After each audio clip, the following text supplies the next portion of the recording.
Also, Dimwee, just knowing that it's okay, we want to be the team to beat them. We know we can. We know we have an impressive record. We know we have an open goal. A Fire Ninja makes some hay and take the early 1-point lead. Although, I guess a miscommunication, lack of communication, Gamer stunned out. Someone should have told him. Citizen shot on Saluda. Saluda gets a big stop there. St. Louis Hustle back in possession, still down by 1 as we approach the half. Still over 3 minutes to go, though, in the first half. Taco sending on across. What a play to Ryan! And that's what that man does. Gets it in for the 2. The St. Louis Hustle are going to go up by 1, 14-13. There's still 3 minutes into the Florida Laser Sharks zone. Good defensive boost there from Jay Walker, sending it right back through. A nice bounce there. Is that going to go in? Shut up. Are you kidding me? Realistically, known for their passing and their defense. And there it is. Off a feet. Into the bubble. It's looking to press that is Leverage and Co. So they will, in fact, find that extra pass as they do. Beautiful bounce pass. In fact, it's bad where anyone tries to bounce off of that spot at mid there and knows how touchy can be. Mad. Oh, what a setup to Tony.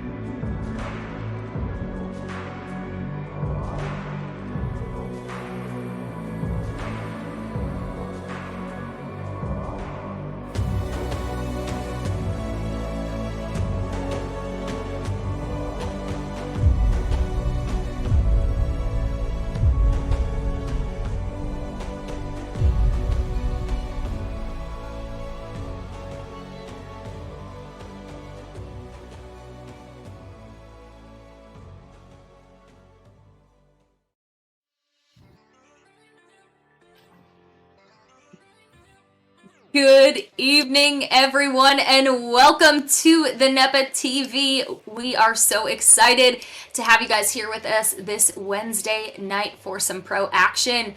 Before I get to who is in the booth with me, let's go ahead and go over the rules. Jucifer is here, so it's the appropriate time. So here in Nepa, if you're not familiar with our format, or maybe if you are new to the game, we do have a running scoreboard, meaning the score does not reset between quarters. There is 8-minute quarters, 1 5-minute halftime, 1-minute timeout per team per half. We allow 5 players in the arena at all times, but 1 must stay in the locker room. Overtime rule here is a golden goal rule. That does mean that the first team to score in overtime takes the win home for the night.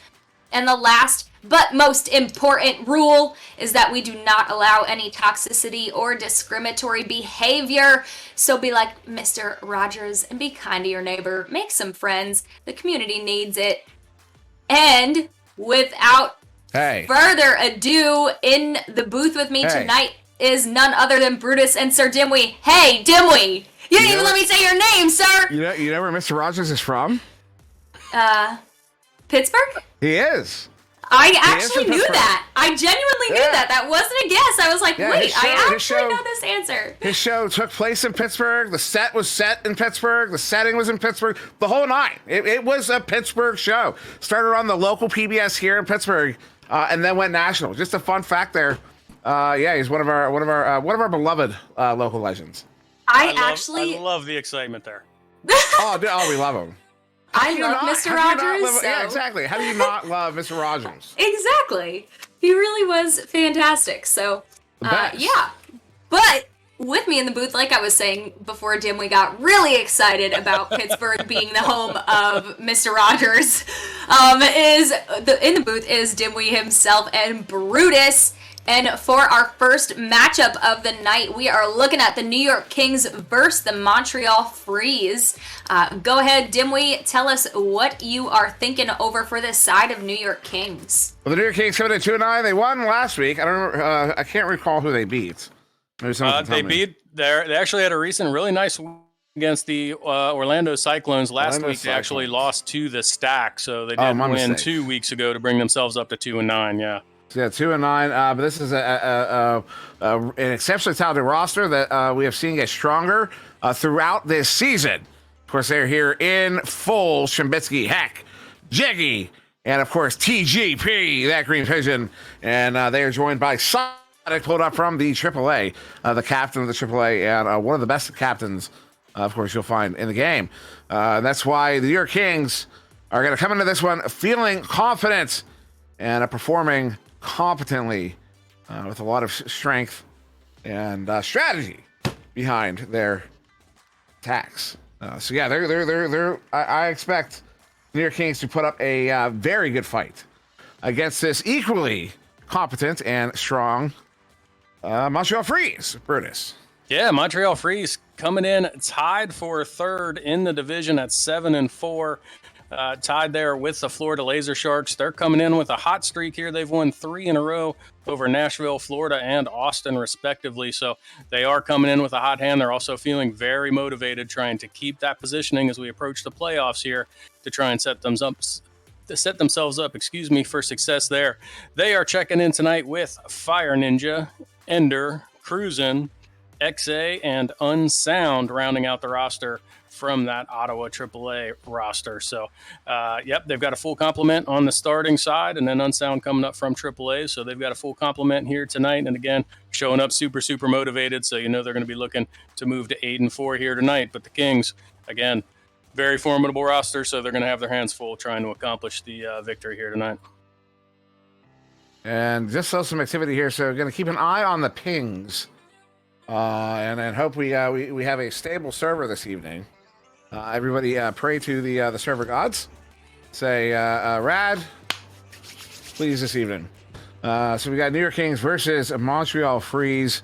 About to set off here. Montreal Freeze, the likely favorites. In fact, looking over the prediction points there, 2.4 to 940.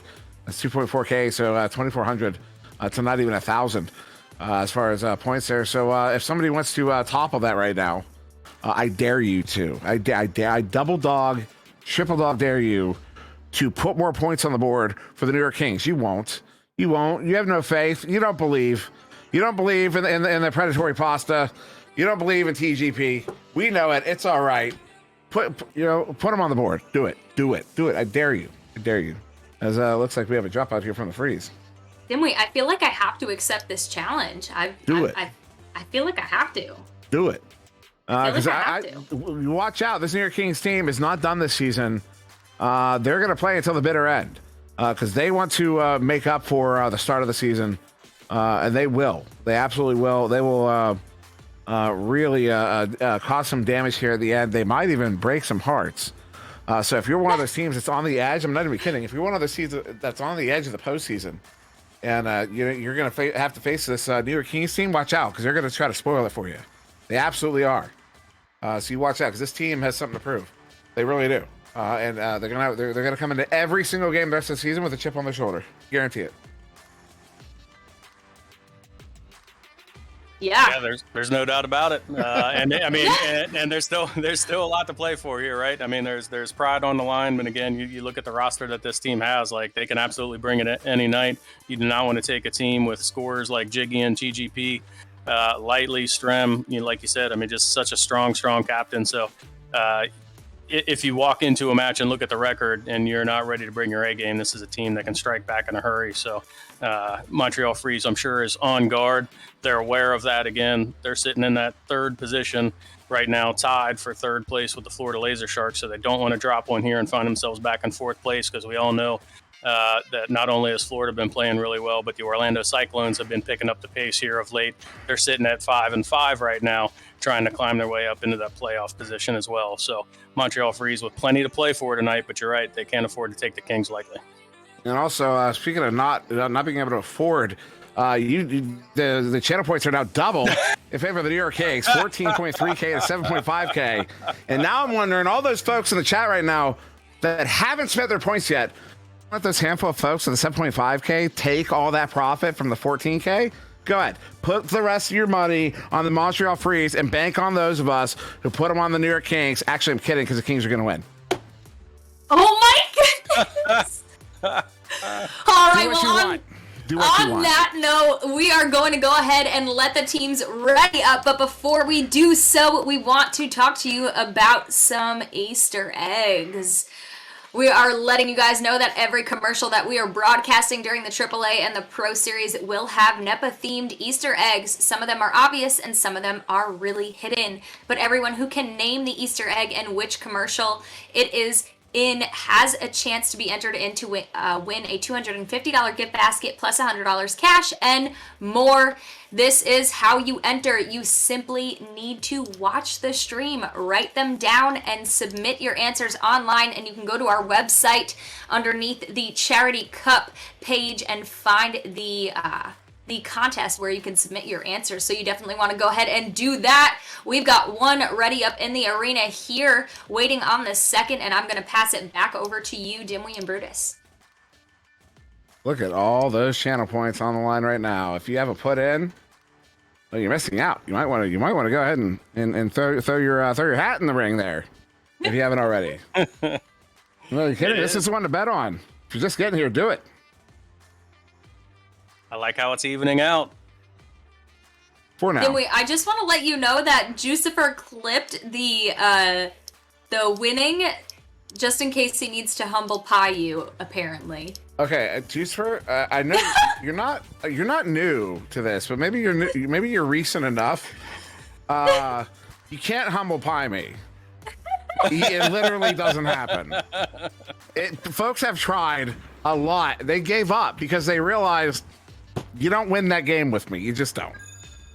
I have shame, not in this department at all. Not even a little bit. Also, I'm a stan for the New York Kings. I can't help myself. This is a team and a organization that I'm just a big fan of all their players. As we're going to start it here in the first quarter, 8 minutes on the clock. You have the New York Kings on the left in orange, Montreal Freeze on the right in blue, exactly where they're supposed to be. As Ender gets the first touch here, actually we lose somebody there from the Montreal Freeze. XA's he's been having trouble staying connected here. Dropped out in the pregame there and now lost in game. So Unsound getting some pro level action here coming up from the AAA roster. So now, Unsound getting some action here. The TGP going to slap that one forward there with Strembitsky. They get that one loose. Strem with it over to pitching back to Strem. Strem not able to play one. Now down to the floor. Ender right nearby. Strem going to be able to get a hand on it. Sunned out. And he will scoop it there to Fire Ninja for the Montreal Freeze. And now turns that one around. Cruising, though, has a good boost in. Uncontested, though. The defense does return. Cruising going to send this one up to Unsound, who will get the first goal of the game here. Oh, let's see if they have. Will they pull him out for XA? I doubt it. Well, first 2 points of the game. That's a way to make your presence felt. And yeah, it's going to be up to Ender to decide. Do we want to continue with what we've got going here? Or are we going to bring in XA, who's been dropping out and potentially was causing some of those ping issues we saw earlier? So I'm sure they're having a discussion about that right now. I'm sorry, Juicer, did you just try to gatekeep me? It does look like XA is in the arena here for this rollout. Very interesting. So just going to go with the standard roster, which you would expect them to do. But I would find that decision difficult because, there's that saying, never pull a hot hand. As Heck is going to send this one up here. That green pigeon. Thought he had a lane, does not. XA in the goal, cruising. We'll get that one stopped, grabbed. They're off the head of Heck, who will get stunned out by that stack there. That was Ender and Fire Ninja. Ender now chasing this one down to the far side. Though Strembitsky getting there first with a stack of his own. There's some activity there. Disc is loose. Will be collected on the back line. Sent back in here. Jiggy there. Jiggy setting up. Strembitsky looking for a cut. But off of the mark, as I believe the player cutting was in fact going after the goal. What a giveaway there to Heck on the back line. They have an opportunity here catching, the Montreal Freeze in transition. TGP on the board first for the Kings. Yeah, TGP gets that one in.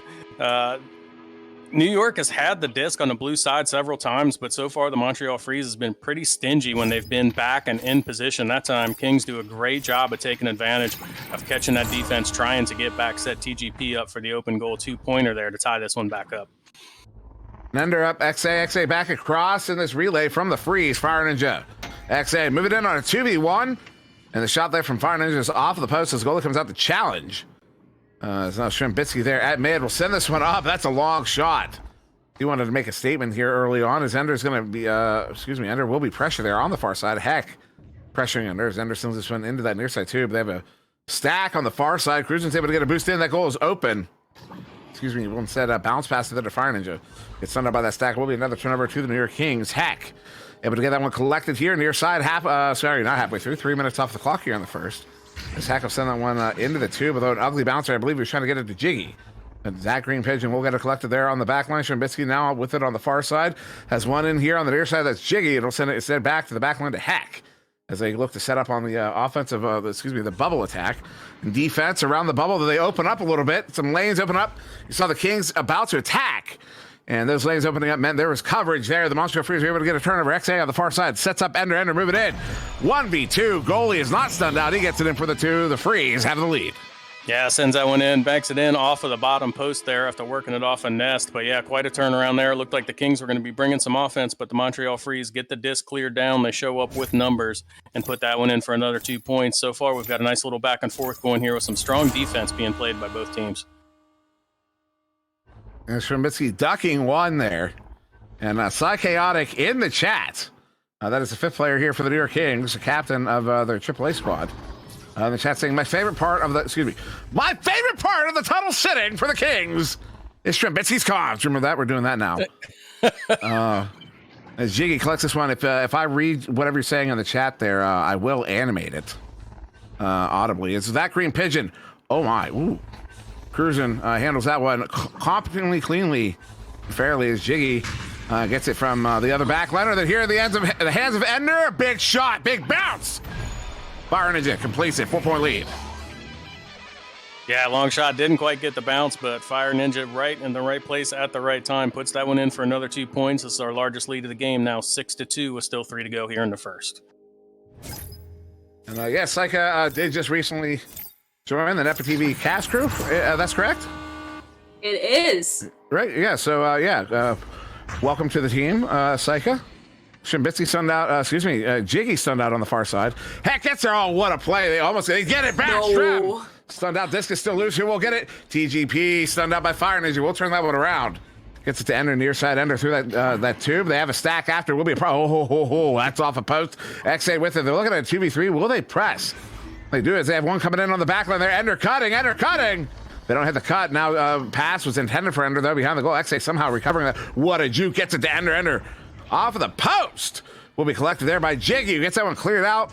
Fire Ninja pulled out that step ladder, but could not get that collected as it is there at mid. Jiggy bonks his head.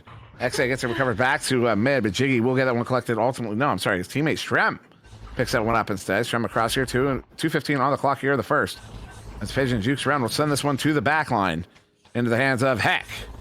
Heck now sending out Fire Ninja. They've got numbers right now. They're going to press up. They will attack right now. I guarantee it. The setup, the shot.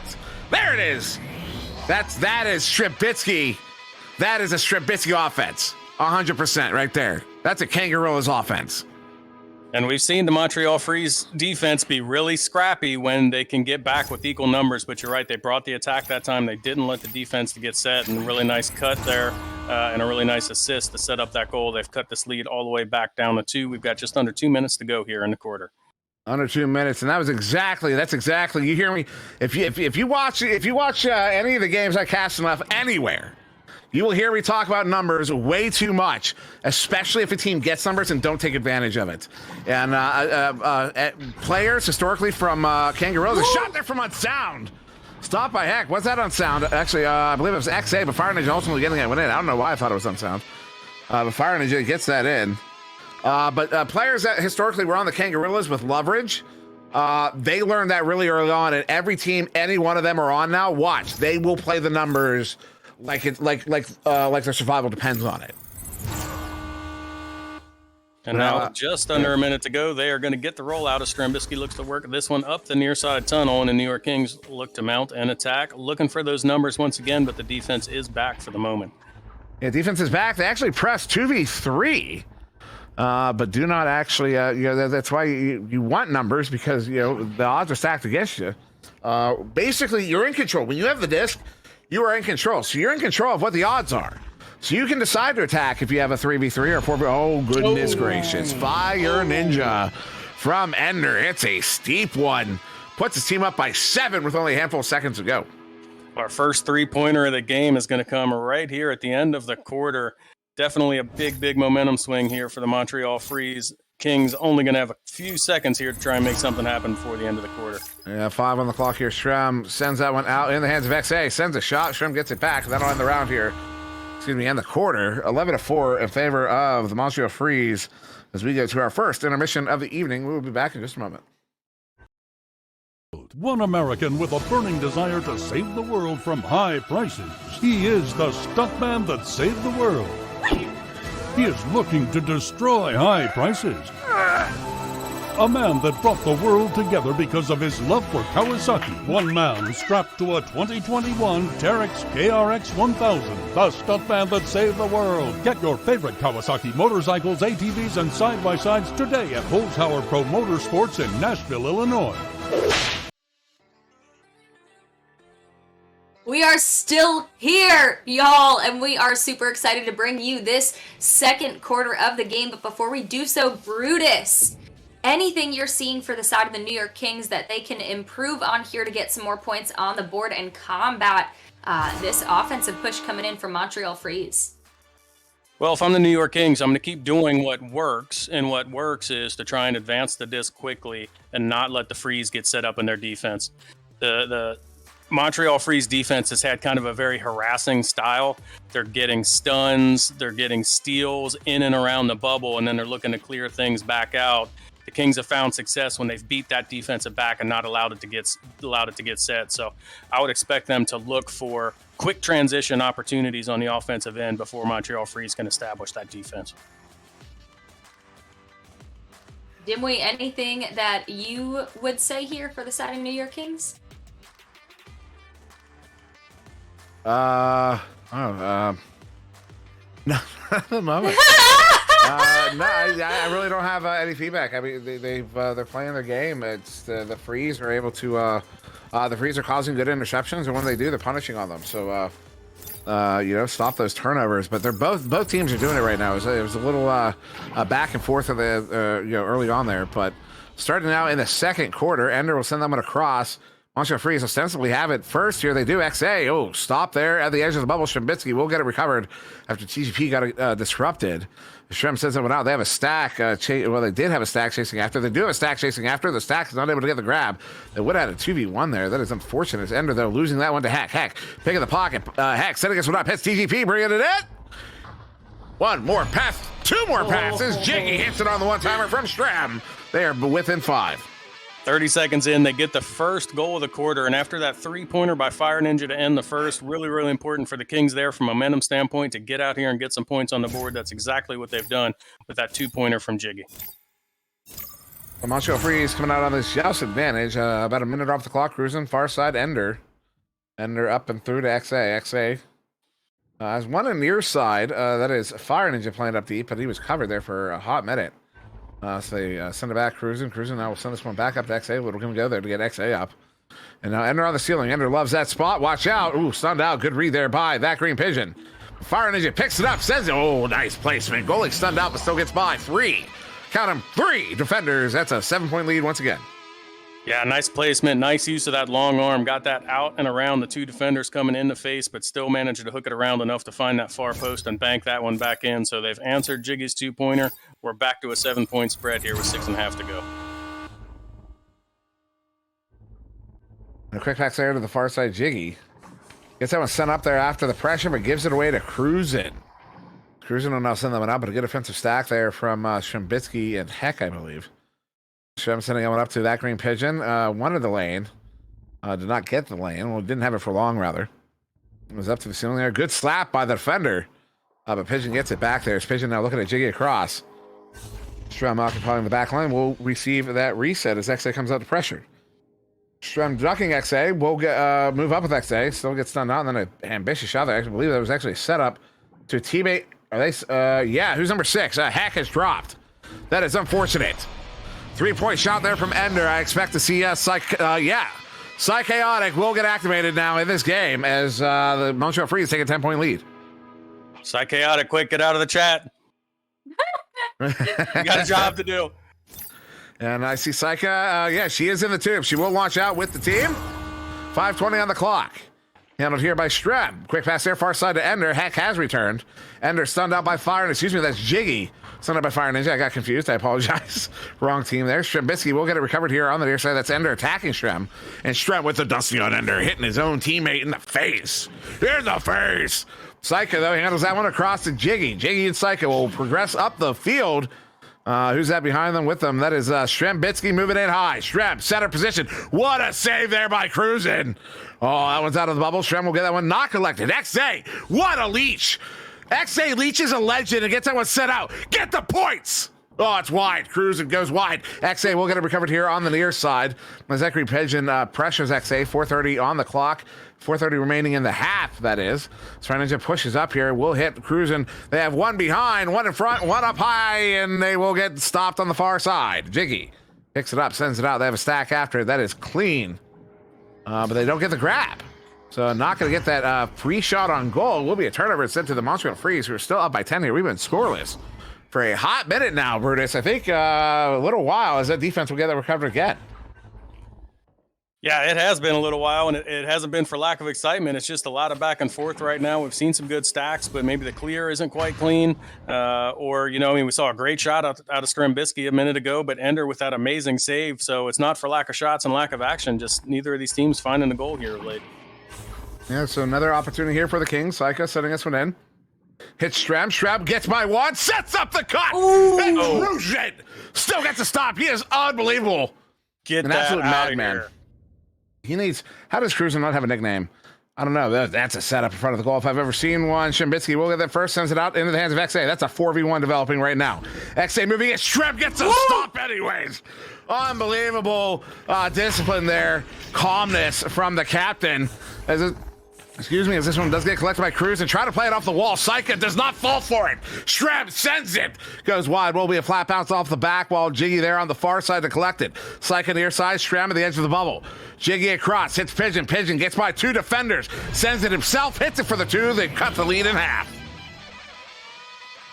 2 minutes and 17 seconds on that goal. What a great back and forth. We are seeing some great goalie play out of both of these teams. That time, though, it's the New York Kings who walk it down, get 2 more points on the board. Like I said, they've cut it now to 16-8 with just over 2.5 to play here in the half.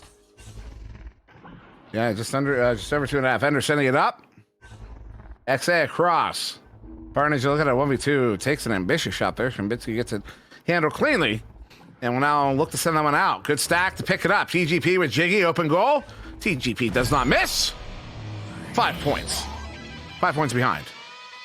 And 5 unanswered points. So really clawing into that lead. They were down, I believe it was 16-6. It was a 10-point match. They've now cut that in half, got it back to 5. Hey, Jucifer. I like my framing. My framing is nicer. Cruising across. We'll get this one up to Ender. As Stack returns on defense there. They will one come out to challenge. Big setup there. XA gets the points. They're back up by 7. Back up by 7, only 2 points. But again, after giving up 5 straight to the Kings, that's a nice answer there for the Montreal Freeze. Still plenty of time to play in this quarter. It's now the New York Kings who have a rollout advantage to try and get some points on the board before the half. And absolutely everybody in the chat right now say at Psychaotic73, good job. Everybody in chat at Psychaotic73, good job. Everybody right now. I don't care who you are right now. As Jiggy loses there to Cruisin' on the far side. Cruisin' trying to send that one out. Ping her like mad. She loves it. Zender, here in the chat. There you go. Thank you, Brutus. That was too fast. Awesome. As XA, opportunity here. Ducks 2. Gets it across. What a play. XA. Another 2 points. They've stretched this lead back out to 9. Just a minute ago, the Kings had cut it all the way down to 5, but now they've given up 2 straight, letting this stretch back out to a 9-point lead. Still 45 seconds to go, and the Kings with the joust advantage. You know what? Snipe's right. Everyone at Unsound, greater job. Green Pigeon, edge of the bubble. Everybody do it right now. Pigeon sets up his teammate. Strembitsky stunned out, but Hack will take out the trash. We're back within 7. Yeah, back within 7. Again, just 20 seconds to play here in the half. They're going to keep it within single digits, it looks like, barring a Montreal Freeze three-pointer here to end the quarter. So really good job to kind of crawl back into this one, keep it close at just 7 points as we roll into the half. Yes, maybe time for one more goal. Unsound, currently in the game. We'll tap that one forward. Nice play on the back line, but it will be 20-13 as we go into the half. Montreal Freeze with a sizable lead, and we'll take an extended intermission. Everybody say congrats to Unsound now! We'll be right back. Hold on a minute. Did we hear that right? Dodge is making an electric car? We're talking hypothetical, right? Surely you jest. Dodge? You mean the people who devised the legendary 426 Hemi and sunk it into a sublime missile? You mean the Dodge that created the Hellcat Red Eye and the most powerful muscle car in the world? Makers of the 840 horsepower wheel-standing Demon? Why on God's green earth would Dodge ever build an electric car? Anybody? Any thoughts out there? Hello?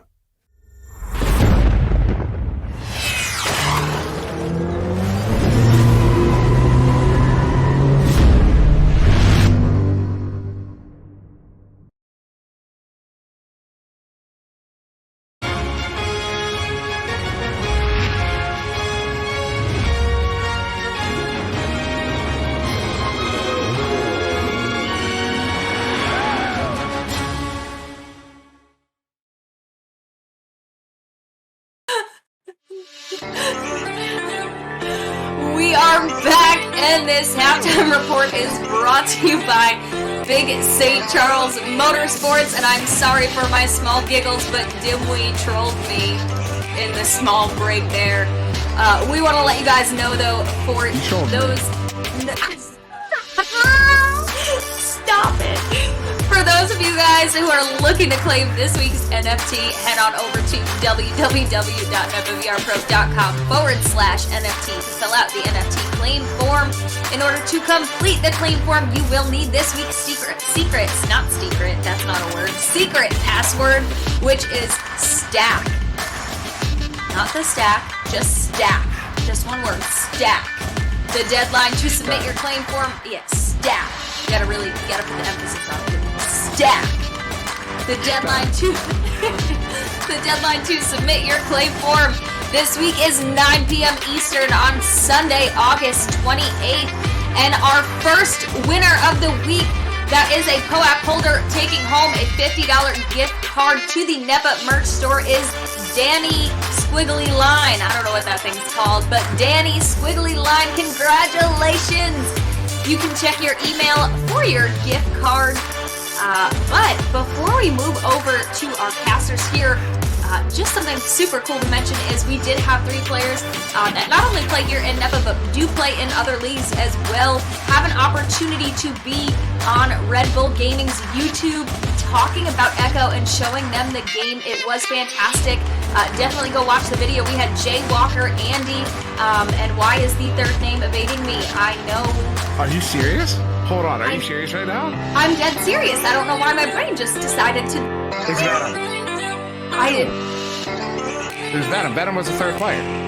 Didn't I say Venom? No, you said Jay Walker, Andy, and Oh, it totally wasn't Andy. I'm just naming Florida Laser Sharks players now. I didn't realize it wasn't Andy. Oh my god. Wow. I am totally lying to you guys. Rocks Titan. It was Rocks Titan. It was Rocks Titan. Wow. Y'all, it's been a day. I'm very Congratulations, sorry. Apparently, Andy is both Venom and in the Red Bull video. Okay. I'm My sorry. goodness. It was Venom, Rocks, and Jay, and yeah, I'm sorry, Venom and Andy, that was not in the video. Rocks Titan, who was in the video. I don't know where my brain's at. It's been a day. I promise you it's been a day. I'm going to stop talking. I'm going to hand it. Brutus, please talk about stats, what's going on in the arena, and save me from myself. Save me, save me. Wait, last time I did that, I ran off camera and everybody thought I was on fire. I better be careful. Oh my gosh, I did! I legitimately thought you were on fire! Crazy Tom Cruise. Good times. Yeah, let's talk about this match. I mean, yeah, we can go through the stats. What are they going to show? They're going to show that Fire Ninja's absolutely popping off with 11 points. That Green Pigeon leading the New York Kings with 7. I think more important, though, is to talk about the play. To me, defense has defined this game so far. When I look at the scores on these rosters, to see only a 20-13 score at halftime is only surprising if you don't consider how great of defensive lineups these rosters are as well. Cruising, making some amazing saves in that first half. Like I said, that Montreal Freeze having just a real harassing style that isn't letting the Kings get into any kind of groove. Strembisky on the other end, making some amazing saves as well when we saw some open shots or what looked like open shots. Heck, we saw a 4v1 out of the Montreal Freeze, and somehow Strembisky gets a hand on the disc and denies the goal. So far, this match has impressed me with the defensive play.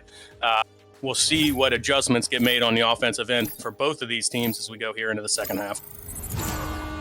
Also, total saves in this game, 10, 5 to each team. That is substantial. Cruising with 3. And, is that it? That was a shot there. Went wide, but heck, we'll get it in for the 2. New York Kings are within 5, just like that. My eyes are playing tricks on me because I thought that shot from Jiggy went right through the middle of the goal. But yeah, I guess I have depth perception issues tonight. But yeah, 2-pointer there gets them back to within 5. That's where they were midway through the second quarter. And after scoring that last goal of the second half, they also get the first goal or of the second quarter. They also get the first goal here of the second half. Bring it back within 5. And in fact, they were both from Heck as well. So Heck bookending the halftime intermission there. Ender setting up Fire Ninja. We'll get it in for the 2. Fire Ninja will continue his scoring onslaught and extends that lead back to 7 here for the Freeze a minute in. Yeah, Fire Ninja with the hot hand. Also one of only 2 3-point scorers in the game. Fire Ninja having one for Montreal Freeze, and I'm seeing one for that Green Pigeon over on the other side. But yeah, Fire Ninja has a hot hand right now. Kings are going to have to find a way to adjust for that. That's a scuffed pass or XA. We'll get that one collected and resets it to Cruising on the back line. Cruising immediately under assault by TGP. The send out off of the mark. XA recovers it. Cannot get it out himself either. Disc is stuck in the zone here. Good stack. Both teams getting there right about the same time. Fire Ninja gets that grab and up to Ender here. Nice play there by the Freeze. Ender, a long shot. Oh my goodness. Off of the post. Out of the bubble will be collected by XA. He will not miss. 10-point lead once again to the Freeze. XA now with 5 points on the match. That 3 points, wow, bit of a dagger there. We again see the lead cut down to 5 points by the New York Kings. And then just like that, Montreal Freeze put together a couple of consecutive goals. That 3-pointer stretches it back to double digits. Still 6 minutes to go here in the third. And Jiggy across, looking for a Pigeon. Ultimately, Jiggy gets it back, and then there gets it to Pigeon.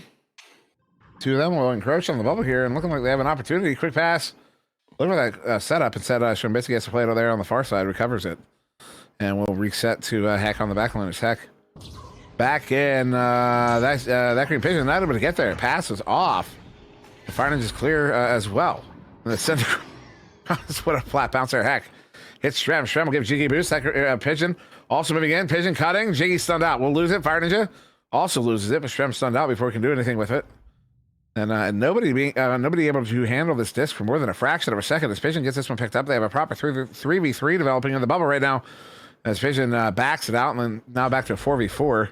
Pigeon across the Heck. Heck, stop there by Fire Ninja. Then Fire Ninja stunned up by Heck. Heck's able to get it back, sends it up Strem. Strem, one more pass across the Jiggy. They get the points. They're back with an 8. Yeah, and once again, they come with the numbers. They bring it into the bubble, and then that one extra pass there by Strem finds Jiggy for the easy 2-pointer there. They get it back to a single-digit lead, now 25-17, and looks like we may have a timeout here, didn't we? In fact, we do. Looks like it may have come from the Freeze. Cannot confirm that, but I saw it was their players who didn't enter the bubble, or the tubes. Yeah, so it was, it was a Freeze. Took the time out. Unsure for what purpose, but we're right back into it. So we'll be the Freeze with an 8-point lead on the South advantage, approaching the halfway mark of this third quarter. Of course, we do play to 4. Wow. 4 quarters, not 8. 4 quarters. Zender, 8 quarters. Like half man, half bear, half pig. Fire Ninja hits it for the 3. They have an 11-point lead. Just like that after that quick timeout. Who else? Fire Ninja now leading all scorers by more than double, 16 points. Next leading scorer, that Green Pigeon, with 7. So still no answer yet out of the New York Kings for Fire Ninja, who's had a hot hand throughout this match, scoring early and often, stretching this out to an 11-point lead. Wow. Ender gets a big stun there, got it back, and feeds it to Fire Ninja, who gets stunned out by Jiggy. Good play there by Jiggy. And then back cross to a Pigeon. Currently fighting Ender there in the valley. And sends it out a little bit beyond the intended target. Cruising out of the bubble to play it. Is able to play it. Slaps it away. Ultimately, Ender with that pickup gets a chain partner there, but they both get stunned out. I believe that was by Strembitsky. But ultimately, XA lock show my wow. I thought for sure that was going in. That probably sounded ridiculous when I said it, but that's all. Cruise in. Christopher Bruisen. Ender on the ceiling. Fire Ninja. Barely touched that disc. It was out of his hand so quick. Fire Ninja sends that one home off of a nice pass from Ender. Really did not give the goalie any time to react to that one. The disc was out of his hands as soon as he touched it. Fire Ninja almost looked offended when he sent away. Almost like, Ender sends it to him and he goes, "Get that out of my face." Yeah, right? Just slap it away. Get that away from me. Don't come near me. And he gets a goal from it. 13-point lead. Strembitsky, though, big setup, and then Fire Ninja. What a read there. Stops it, clears it. They're gonna get a stack down. 2v2, and then give away to Shrem. Shrem gets that picked cleanly. Sends it out through that far side tube. 2.5 to go here in the third quarter. On the floor here, slap away by Ender. Back to the near side. And Fire Ninja with it. Fire Ninja sending it through. A couple ugly bounces there. Gets it right back. That was just a 5-dimensional self-pass here in the warp as Fire Ninja sends it across the XA. Hits it for the 2. That's a 15-point lead to the Freeze. And what a run they are on here in the second half. New York Kings brought it back to within 5, remember, in the first minute or so of this half, but there has just been a tear out of the Montreal Freeze here of late. Fire Ninja getting in on the scoring, that time getting the assist, stretching this out 32-17 with 2 minutes to go here in the third. And turnover there, far side. Fire Ninja sends it out, takes an ugly bounce, goes wide. Cruising does not play it. Ender does, brings it in, and we'll give it away to Heck. Heck losing it, and set up there to Ender. Ender, another shot there off of the post. Goes wide, rather. Fire Ninja stunned out there by Jiggy, and then we'll get the turnover. New York Kings picks that one up, sends it out. XA, good leech. So not able to get the grab, still not able to get there. Just as he gets there, they're stunned out. It'll be Jiggy getting there instead as he slaps it down. Fire Ninja looking to pick it up here on the near side. And instead it will be Ender. Ender and Fire Ninja getting together for a chain here. Ender boosts after. That goal is open. Sends it. Clean. 18-point lead. Yeah. Still 9 minutes left in this game. Montreal Freeze are looking pretty confident at this point. But still, not out of it yet. The New York Kings. Strembitsky, stunned out there by Ender. Heck caught a ride with Ender. But wow. What a almost an awesome play. Heck will turn this one around, sends it out into that inside tube in the hands of Cruisin on the back line. So Freeze, we're right back in. Cruisin sends it. What a bounce there. Wow. Okay, so wow. Did you see how it took that? Like it took it it wasn't a straight bounce off of that wall. That could have been wild to anywhere based on where it hit, and it happens to go right to his teammate's hands. Unbelievable. Better to be lucky than good. Well, you got to be good to get lucky, so. Yeah, there you go. Heck sends it to the near side. Will be a turnover. XA sends it through. Bounce it right near the goal. Fire Ninja looking for one more to end it. That Green Pigeon instead will turn that one around and send that one out to end the third. 18-17, a 21-point lead in favor of the Freeze as we go into a final intermission of this game. We'll be back in just a moment.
All right, we are back, and we are already about to head into this last initial joust of this game. So I'm going to hand it right over to you, Dimwee and Brutus. And we're going to start back here in the fourth quarter. 21-point lead to the Montreal Freeze. Coming on the shots advantage. Teams are away. And it will be Shrimbitsky picking that one up. Sends it in, and it will be just an immediate turnover to the Freeze. I'm curious. You know what? They must say they likely intended to have a stack, but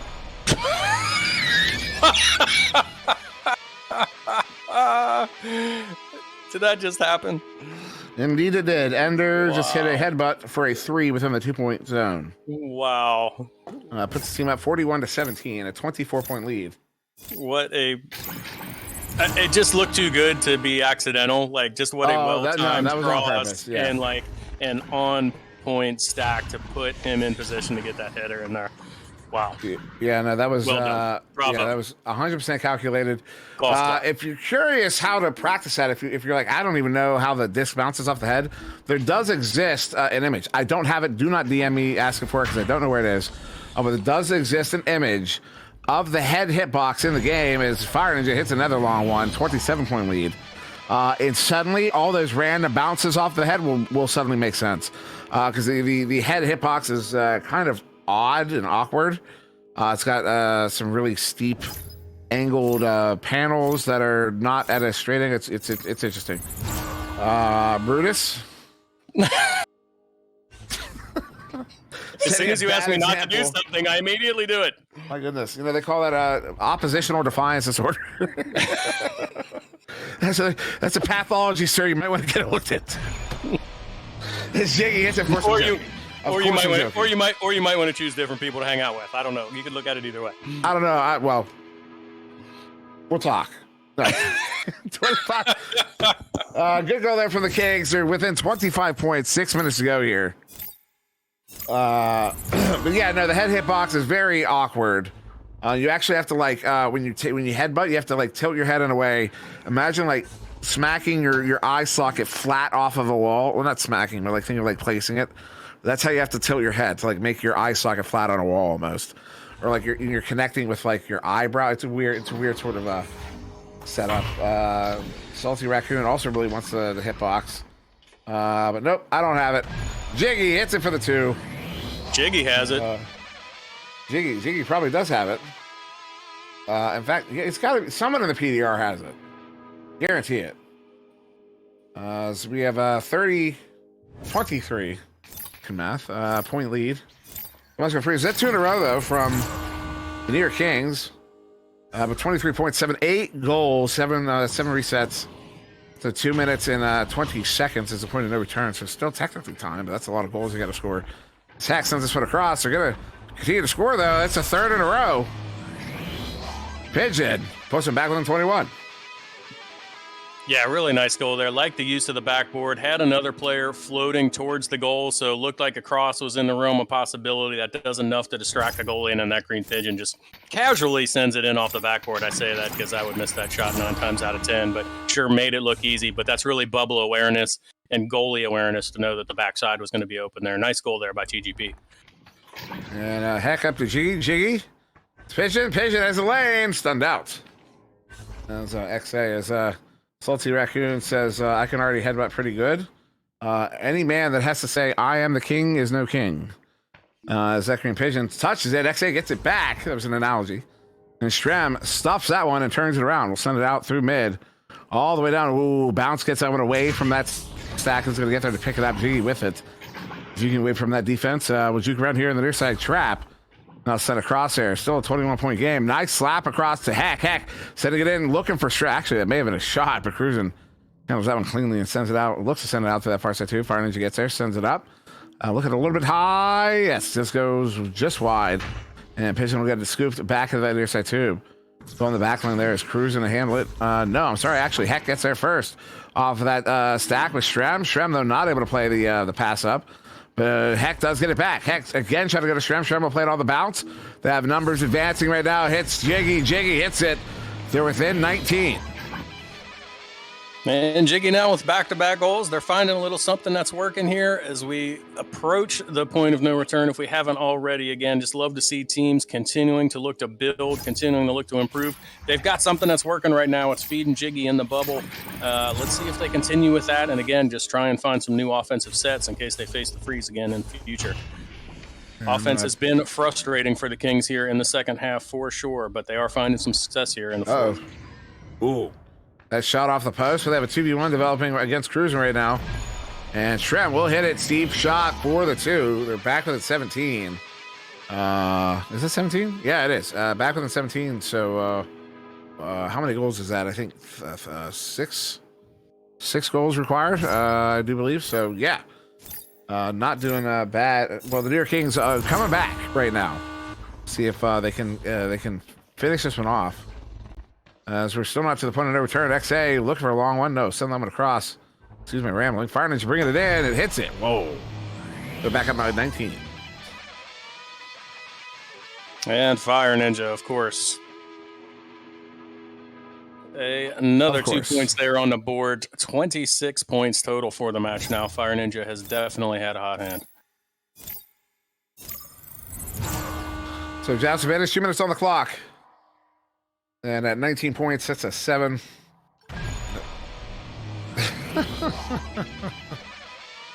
That was another headbutt goal there, this time from Strambitsky. We're going to see him back within 16, which is a minimum, once again, of 6 goals. So it's 5 resets, minute 40. We just hit the point of no return. This one will be the hands of the Montreal Freeze. Of the New York Kings, waiting on a final score here. Heck turns that one around, minute and a half to go. Down on the floor, pitching with a clear. Almost a clear, gets it back there in the valley. Ninja turns, Fire Ninja turns around, sends it. Just wide. Then off the barrier there. Keeps it away from that stack. Minute 15 on the clock. XA hooking up Fire Ninja, bringing it in. Back to XA again to Ender. To Fire Ninja, one more pass. They're having some fun now. 18-point lead. Hey, we're here for some fun. Why not? It's not coming at the expense of the other team. The New York Kings are continuing to play their best. It's just been the Montreal Freeze. They've had the hot hand tonight, surprisingly, considering how cold they normally are. They are getting the scoring done, and they're just continuing to play their style. And much respect to both of these teams for putting in a great effort tonight. And a shot there, wide. Heck, we'll bring it in for the 2. 16-point lead. As we're going to have right about 20 seconds, 22 seconds, give or take, 20 seconds. 21, something like that. Once we come on the 2 here, Montreal Freeze, just advantage. Will be our final joust of the game. A phenomenal performance to the Montreal Freeze. Current game high points, Fire Ninja 28, also has 2 assists, 2 saves, 2 steals, 48 stuns. In fact, has the most stuns. We'll wait and see if Shrem gets maybe a couple more. In fact, Pigeon sends that one out. Shrem with it. Shrem long shot. Go off the barrier, maybe off the bounce. Oh, goes wide. And that'll be it for the game. 48-32 in favor of the Montreal Freeze. They will take it in 4, because that's how we play.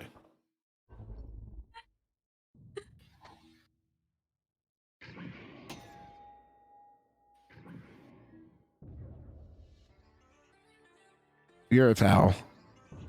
What? Exactly. Yeah, good talk. Good match. Impressive performance here. Again, the rule of 40 does hold true as the Montreal Freeze are going to walk away with this one 48-32.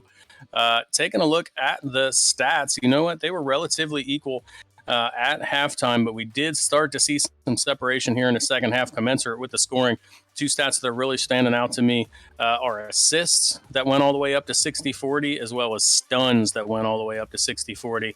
I will note, you talked about the number of saves in the game. We got 14 total, 7 for each team, and also 8 steals on the Montreal Freeze side. So we talked about that stingy defense. They were breaking up with their particular bubble defense. They were breaking up any kind of offense that the New York Kings tried to put together, at least on any kind of consistent basis, and that ended up paying off in the end. Really impressed with the defensive performance tonight out of Montreal Freeze.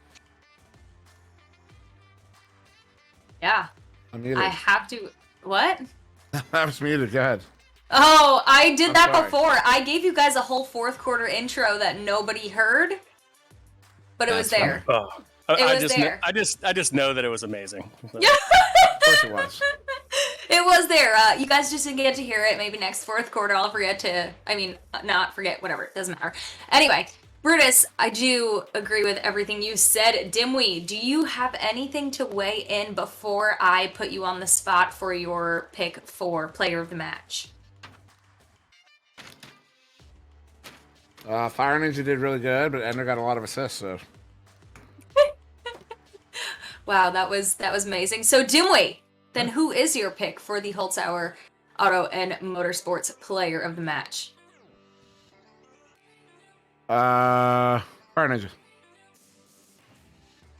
Yeah. That's it. Fire Ninja. Easy. Brutus, what about you, sir? Fire Ninja. And honestly, but Easy. I do want to say, like, it's tough for me to say. Like, so dominated the scoring that, like, respect. But again, especially, I mean, for both of these teams, particularly in the first half, to me, this was defined by defense.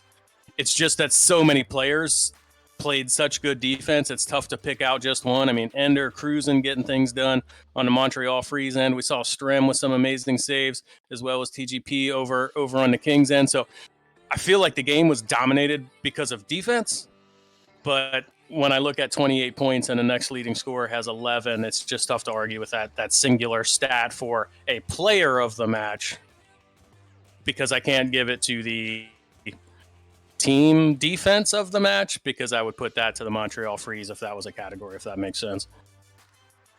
It does make sense indeed. Well, congratulations, Fire Ninja. You are tonight's player of the match, brought to you by Holzhauer Auto and Motorsports. And congratulations over to Montreal Freeze for taking home the win tonight. We're going to take a quick break, but you don't want to go anywhere, because we will be right back with your second match of the night.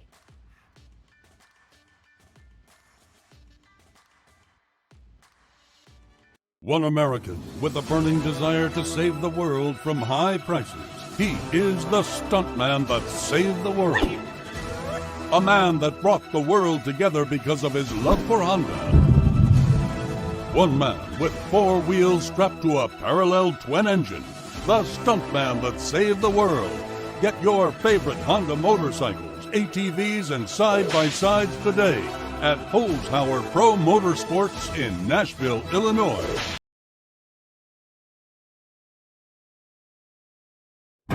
If you really want to find out what you're made of, you can forget the personality tests and social media quizzes. Because the only way you're ever going to know is by heading into the big, wild, raging, so damn beautiful it hurts world and finding out for yourself. Were you born to follow a path, or were you born free? These are the things we thought about when we made the new Grand Cherokee. Made for what you're made of.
Good evening. We are back with your second game of the night here in the arena. We do have the Orlando Cyclones versus the New England Stack. New England Stack on blue and the Cyclones on orange.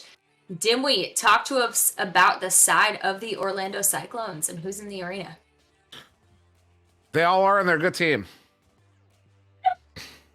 They're here in, of course, they're here in blue, or excuse me, in orange. Wow. They're here in orange. The Orlando Cyclones are led by Game, who is present, by the way, as most of y'all noticed in the chat there. Also here with Captain Will Rizio of Acorn. Paradigm going to be occupying that AAA fifth spot. Of course, this is one of the favorites on the league. Of course, they won Series 1. They also won at the first ever Nepa Charity Cup tournament, and are certainly contenders for taking the championship in Series 2. They're going to be coming out, especially with Game present in this one. I know he recently, moved into college, and as a result, was struggling getting into games. So it's really nice to see him here this evening, and hopefully his play space isn't too tight.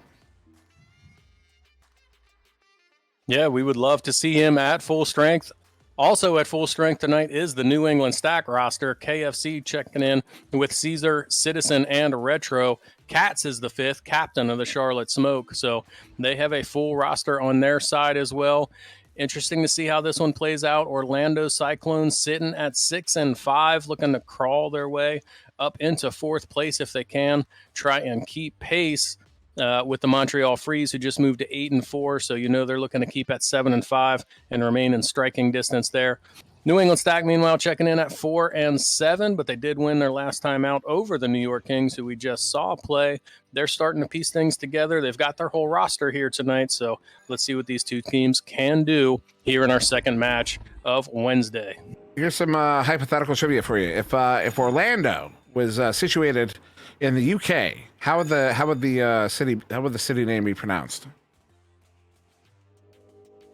It would be pronounced Orlo, because they don't pronounce like half of their city names. What is wrong with us? Anyways, we're going to start here in the first quarter here, 8 minutes on the clock. You ever seen like Worcestershire? Like, no, sir. No, sir. Round one underway. First touch, first possession to the New England Stack. KFC across Caesar. Caesar stunned out. Disc is loose. Will be collected there by Citizen. The Citizen will send this one back to Retro here on the near side. Retro looking for a reset. It's Citizen across the shot. The pass off the mark though. Good Stack to pick this one up. But the Orlo Cyclones will send this one out. Acorn through mid as Game pulls off the ender. Acorn nearby goes across Acorn. Game moving in on the edge of the bubble. Will be Acorn after having to reset this one to the backline. Rosie up across to Captain Will. Captain Will back to Rosie, just barely getting by Caesar. Rosie's able to play it, sends it in, but it will be another turnover as Retro sends that one out, but in the hands there of Captain Will on the back line. We are almost a minute off the clock here in the first, and neither team is yet to score. Game move it in. Goalie properly screened out. We'll get it in for the two, and the Cyclones have the first lead. Yeah, we're a minute in. I finally unconfused myself because you trolled me in an odd way. I actually lived in England for 3 years, so I was trying to apply a British accent to Orlando, but that's not where you were going at all. You're just talking about the fact that they just completely skip entire parts of words there. But I just want to point out that entire first minute we were on the blue side of the half. So the New England Stack doing a nice job defensively to make that goal take a minute long, but also didn't really see them transition onto the offensive side as we see once again the Orlando Cyclones here on the attack. So here early, Stack sitting back on defense. What can they do to transition onto the offensive side? KFC losing that one, gets it back, ducking. Captain Will gets it across the Citizen hitting Retro stopped though by Rosie Hope, playing that backline position here for the Cyclones as Retro will get that one. Caesar got that one back. KFC on the far side has a collection here. They've got a 3v1 against this goalie. That is Rosie Hope by herself, and it will go in off of the head of Rosie Hope as New England Stack get their first of the game. And just like that, we are tied up. So a full minute on the first goal. That one takes 48 seconds. New England Stack tie this one back up here. Just over 2 minutes gone in the match. Yeah, tied up again. Game. KFC pressuring. They're kind of running a bit of a check mark. If you saw on the mini map, disruption here will be collected. Citizen, yes, that goal is open. Citizen once descended, did not get it off. Game got the stun. Acorn got the steal on the clear. That's a big setup right in front of that bubble right there. One touch. Acorn looking for the 3, gets the 2. They're up by 2, 4-2. Up by 2, 4-2. They get another goal there to stretch that lead back out, but they had a really nice just offensive presence, continuing with a fluid attack all the way up to scoring those points after the New England Stack were looking to establish defense early. That's nice recognition by the Orlando Cyclones to continue to press with that attack, not let the defense recover. And T-Lud in the chat talking about having to get up to get to work at 7 a.m. See, the problem is that's now a night shift. You just got to shift your thinking. That's a night shift. You go to bed after you get home from work. A Citizen, a shot. Then you don't have to wake up or you have to. Anyways, of course, I'm being ridiculous. Retro cross, Caesar hits it. They tied it up 4-4. Yeah, we've got a nice even match going here just as we see the Cyclones take their second lead of the match. Once again, the New England Stack are there to tie things back up. Now 4 minutes to go, tied 4-4. 4-4 with 4 minutes on the clock in this not best of, how do you say it? I say like full 4 round? How do you say not? Anyways, Rosie out gets this one collected here off the near side wall as we hit the halfway mark of this first quarter. Game under pressure. KFC doing some forechecking there. And Acorn will get this one set up. Opportunity. Captain Will looking at a 1v1. Stack coming in. Cannot get the shot off in time. Stack does cause that disruption. It will be Caesar with that pickup there on the far side and starts moving this one up. They have a Stack here on the near side. One across there on the far side. KFC holds on for a moment too long. Maybe a miscommunication as he gets stunned out. The Captain Will sending it out and will be collected. It's Captain Will. Cross. Good defense there. Good leech, rather. And KFC with the pickup, turning it around, but giving it away to Captain Will. Has 2 at the edge of the bubble. But the defense is in the bubble, so they're not catching anybody in transition. Citizen now on the forecheck as Captain Will send this one up. That's an opportunity. Bring it in 1v2. We'll get it for the 2. 6-4 in favor of the Cyclones. Yeah, nice goal there coming in over the top and then finding that top pocket to get it back in. So once again, Cyclones go back up by 2 so far. The Stack have had an answer for the first 2 goals. Let's see if they have an answer here for the third. The center 3 to go. Stack. Retro under assault by that Stack. I thought, wow, I thought I saw 2 of them go to the near side tube, and then someone else come out on the tubes. I was like, do they have 5? Is that too many men? Are we going to get our first too many men? No. Captain Will, it wasn't. Captain Will juking his way in. We'll give it the game. A shot there. Will be collected by that goalie and sent out. Should we say too many persons? As Rosie Hope collects it here at mid. Captain Will on the far side does not have any options for it, so we'll send it back wisely to Acorn. 2 minutes on the clock here on the first. Acorn setting it up. Hits Captain Will. Game on the near side. Hits game. Not able to play it. Gets it back, but then stunned out. And KFC will get it collected there and sent out. Bounce off the near side wall. Acorn with the pickup. Holds on too long. Sends it up. Somehow they maintain this possession. The game handles it there on the far side. Will get stunned out, however, and Caesar with the recovery gets it by that backliner. Good Stack after it. Retro with the pickup. Uncontested. Looking for a 3. It's a 3. They're up by 1. And once again, they did have the answer. So 3 2-pointers for the Cyclones so far. 2 2-pointers to lead off the match, but there's our first 3 coming from Retro. Long time scoring that goal. Really consistent and patient defense out of the New England Stack. And then when they got a clean clear, they had a Stack in position of their own to get that one up and get the uncontested 3-pointer. So it really looks like the Stack are going to lean on the defense tonight, and then they're going to seize opportunities when they can on the offensive end. Captain Will get stunned out. That will be a turnover. KFC with it. Sends it out. Off the barrier there. Caesar hits it for the 3. That's a 4-point lead. 2 goals required now for the Cyclones to catch up as we hit the final minute of the first. And another opportunistic strike there. Again, clean clear, followed by a Stack. That time, another 3-pointer. So they've got 6 unanswered on 2 consecutive goals now, taking their first lead of the match out to 4. And game on the far side, sending it near side. Look at the Stack up and get away, but that Stack on the back line gets stunned out. Acorn, open goal shot.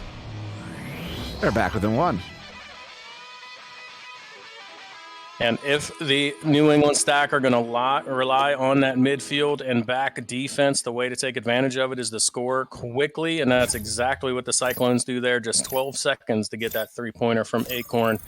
Strike quickly before that defense can get itself set is going to be the answer, it looks like, out of the Cyclones.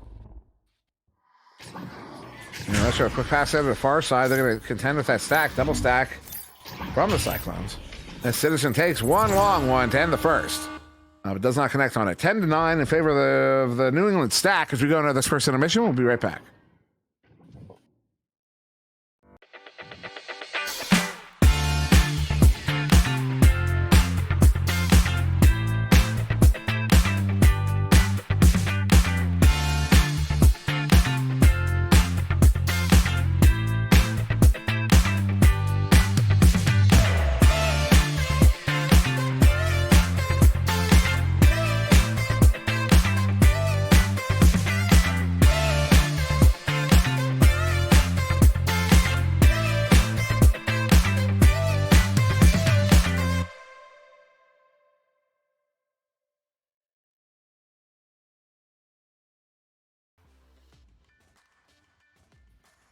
We are back, still here, ready to bring you your second quarter. But before we do so, Brutus, what is working for the side of the stack that's given them the little bit of an edge here in this first quarter?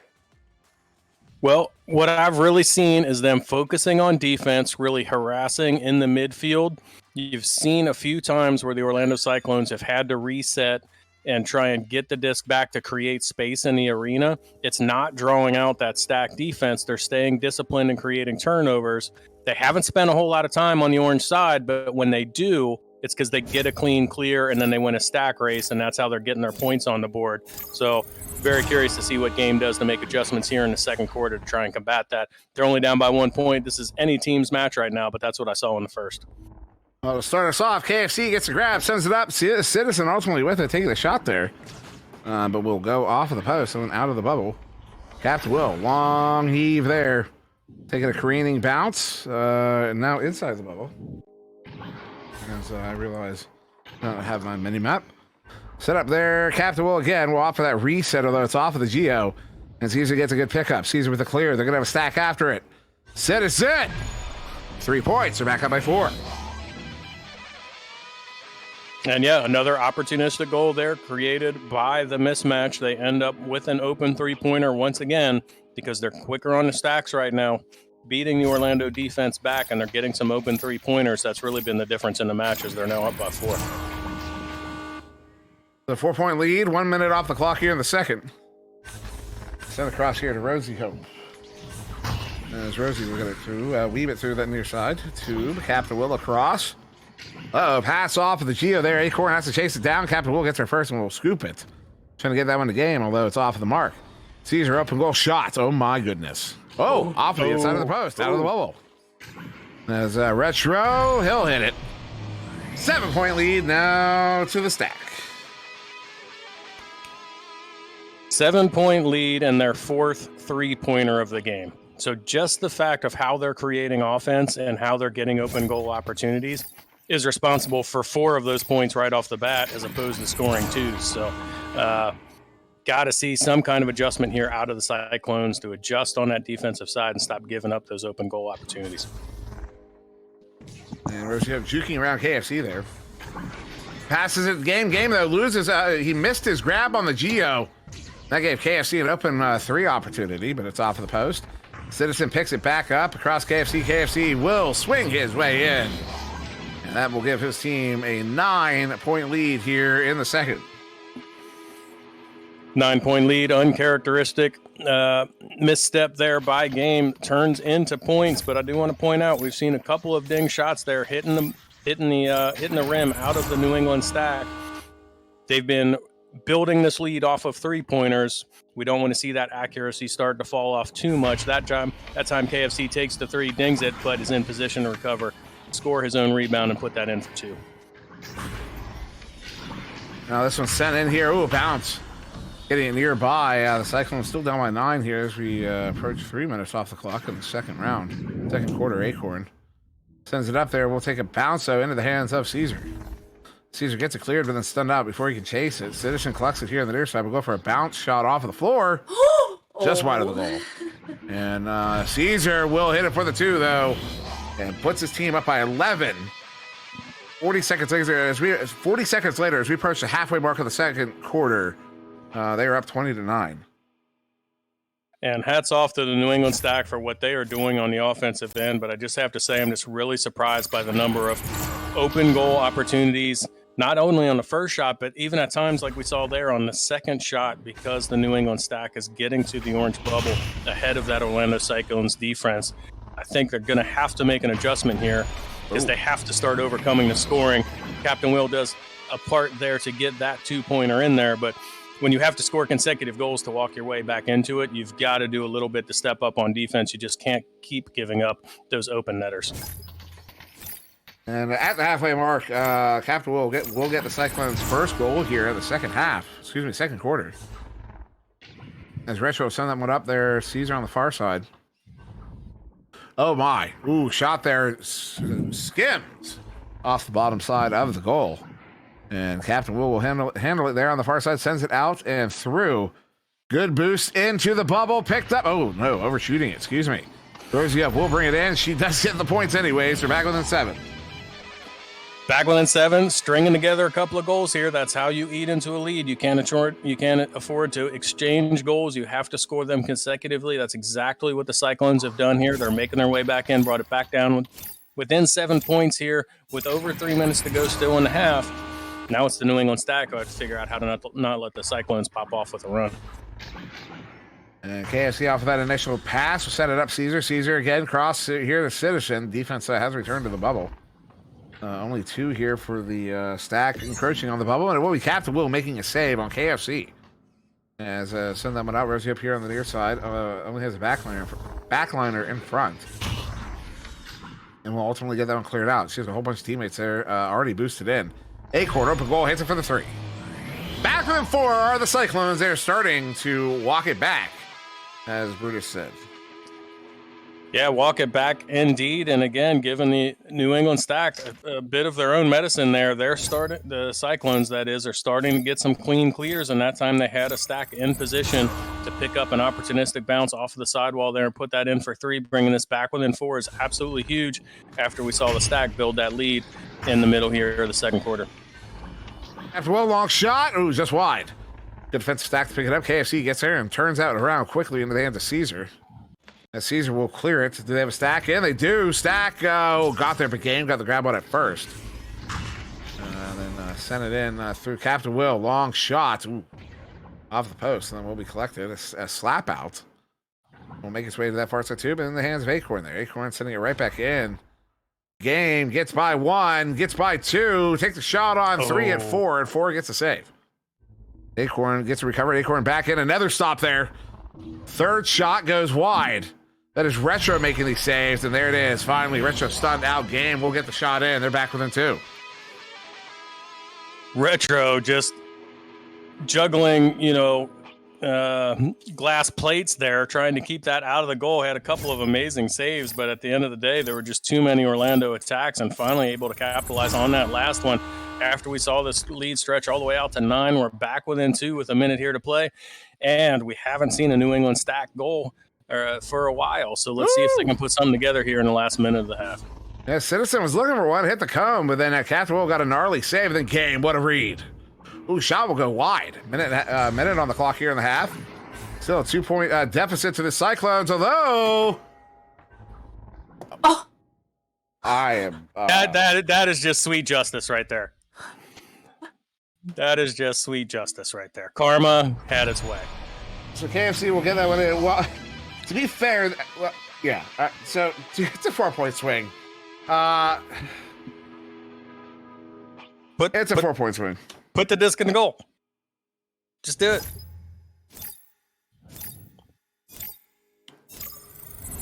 $25 points, 25 seconds on the clock. Game up into the tube there. Captain Will stunned out by Citizen. The Citizen will send that one through. Will be collected by Game. Game back. Uh-oh. That was almost a dead man's pass as Captain Will heaves it. Bouncer gets it to 8 core. Not quite.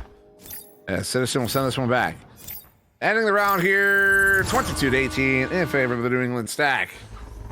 We're going to go to our second of 3 extended halftime intermissions. We will be back in not too long. Don't go far.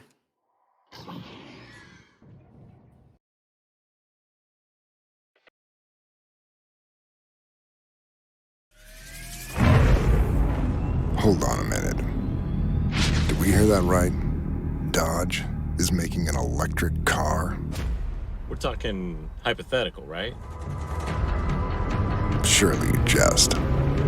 Dodge? You mean the people who devised the legendary 426 Hemi and sunk it into a sublime missile? You mean the Dodge that created the Hellcat Red Eye and the most powerful muscle car in the world? Makers of the 840 horsepower wheel-standing Demon? Why on God's green earth would Dodge ever build an electric car? Anybody? Any thoughts out there? Hello?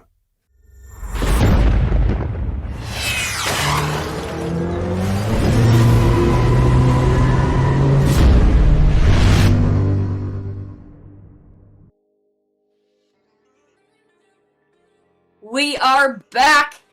We want to let you know that this halftime report is brought to you by Big St. Charles Motorsports. All season long, Nepa will be issuing NFTs to anyone who shows up to the live broadcast and fills out the claim form with the secret password. The form can be found at www.nepavrpro.com/NFT. Each week, we will be highlighting a different franchise as the NFT logo, so you can show up each week and collect all 16 teams. The more you collect, the more potential rewards you can unlock, and the deadline to submit your claim form is 9 p.m. Eastern on Sunday, August 28th. This week's secret password is STACK.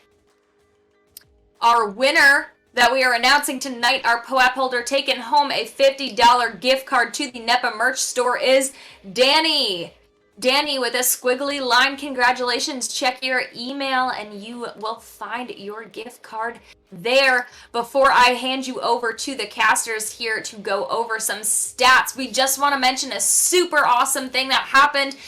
We have 3 players that play in our league here in Nepa, also in a ton of other leagues. They're fantastic players, but they were on an interview here or not here, they were on an interview with Red Bull Gaming, and it was Venom, Jaywalker, and Rox Titan. I did not make the same mistake as last time naming random people. That's a fantastic thing. But super awesome. You guys should go watch it. They got to introduce the game to someone from Red Bull Gaming for the first time. It was Grand Pooh Bear, and it was super fun to watch how much Grand Pooh Bear loved the game itself. It was pretty awesome. So you should definitely go check that out. But much love to our players there that got that opportunity to shout out Echo and all its amazing communities. Brutus, I'm going to hand it over to you first, sir. Talk about the stats we see on the board. Stats on the board. Most important stat on the board is going to be the score. The New England Stack are winning this one 22-18. Actually, looks like there's one goal not registering on our stat board. I'm looking in the arena. I'm seeing 22-18. Interestingly, it's actually the Orlando Cyclones who are up in time of possession by almost a full minute. And I think that says a lot about the style of play that we saw in the first half, which was the New England Stack playing a disciplined defense, allowing the Cyclones to have possession, but ultimately trying to deny points. And then that Stack offense, when it was successful, and we can talk more about the second half of the second quarter where it lacked some success, they were getting clean clears down the arena and then having a Stack in position to take an open goal shot. And that's why they have so many points on the board, because they were able to put together so many 3-pointers. That's really the difference in the game. It's not the number of goals, it's the fact the Stack were running an offense to set themselves up to capitalize on 3-pointers and kind of build that lead out. But we did see that start to fail here, Dimwee, in the kind of the second part of the second half. You know how capable the Cyclones are. You know how cerebral Game is about how he approaches this game. You expected them to make adjustments. They did. They got on a bit of a tear there in the second quarter.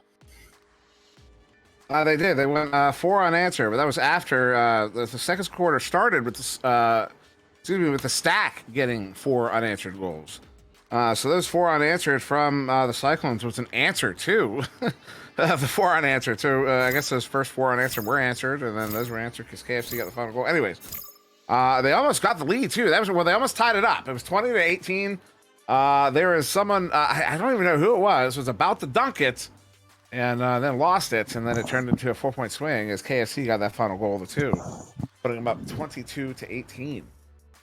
So it was a nice look from the Cyclones, but if they got a little too confident on those scoring, and then although I mean there is an argument to be made about running the clock. If they're not attacking you when you're about to score, you can let the clock run a little bit if you're gonna get a lead. But they were getting a lead, they were gonna tie it up. Anyways, that's the whole thing. I mean he should have just put it in. You're not wrong. I'm just saying there could be an argument, but maybe not. So we're gonna get started here in the second half. Of course, we are dealing with a lot of teenagers. And if I sounded like I made a personal attack, that was not my intent. You're right. There could be strategy behind it, but when you hold onto the disc that long and you don't score, wouldn't you rather just have points on the board? Yeah. That was more my point. That was more my point. It does go back to highest percentage goal and holding on. The longer you hold on to it, a Citizen gets the first one here, putting his team up by 7. But of course, the longer you hold on to the disc, the higher the chances that you're going to lose it. That's right. That's right, and that's what we saw, and hats off to the Stack, who had defense in position to make that steal, to get that disc punched out when it looked like it was going to be an easy goal.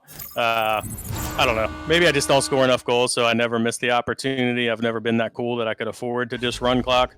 It's like, I've got the disc near the goal. I should probably score. So yeah, maybe there totally could have been strategy there. My point was more just put the points on the board because those can't be taken back. Ooh, KFC, we're gonna get stopped there. I know it's been a long time, but I know I've held it in the past where like if the other team gave up on the play and they're just gonna let me score, I'll sit there and hold on and go, if you're gonna let me score, I'm just gonna wait until you force me to. As Rosie sends it, but it goes wide.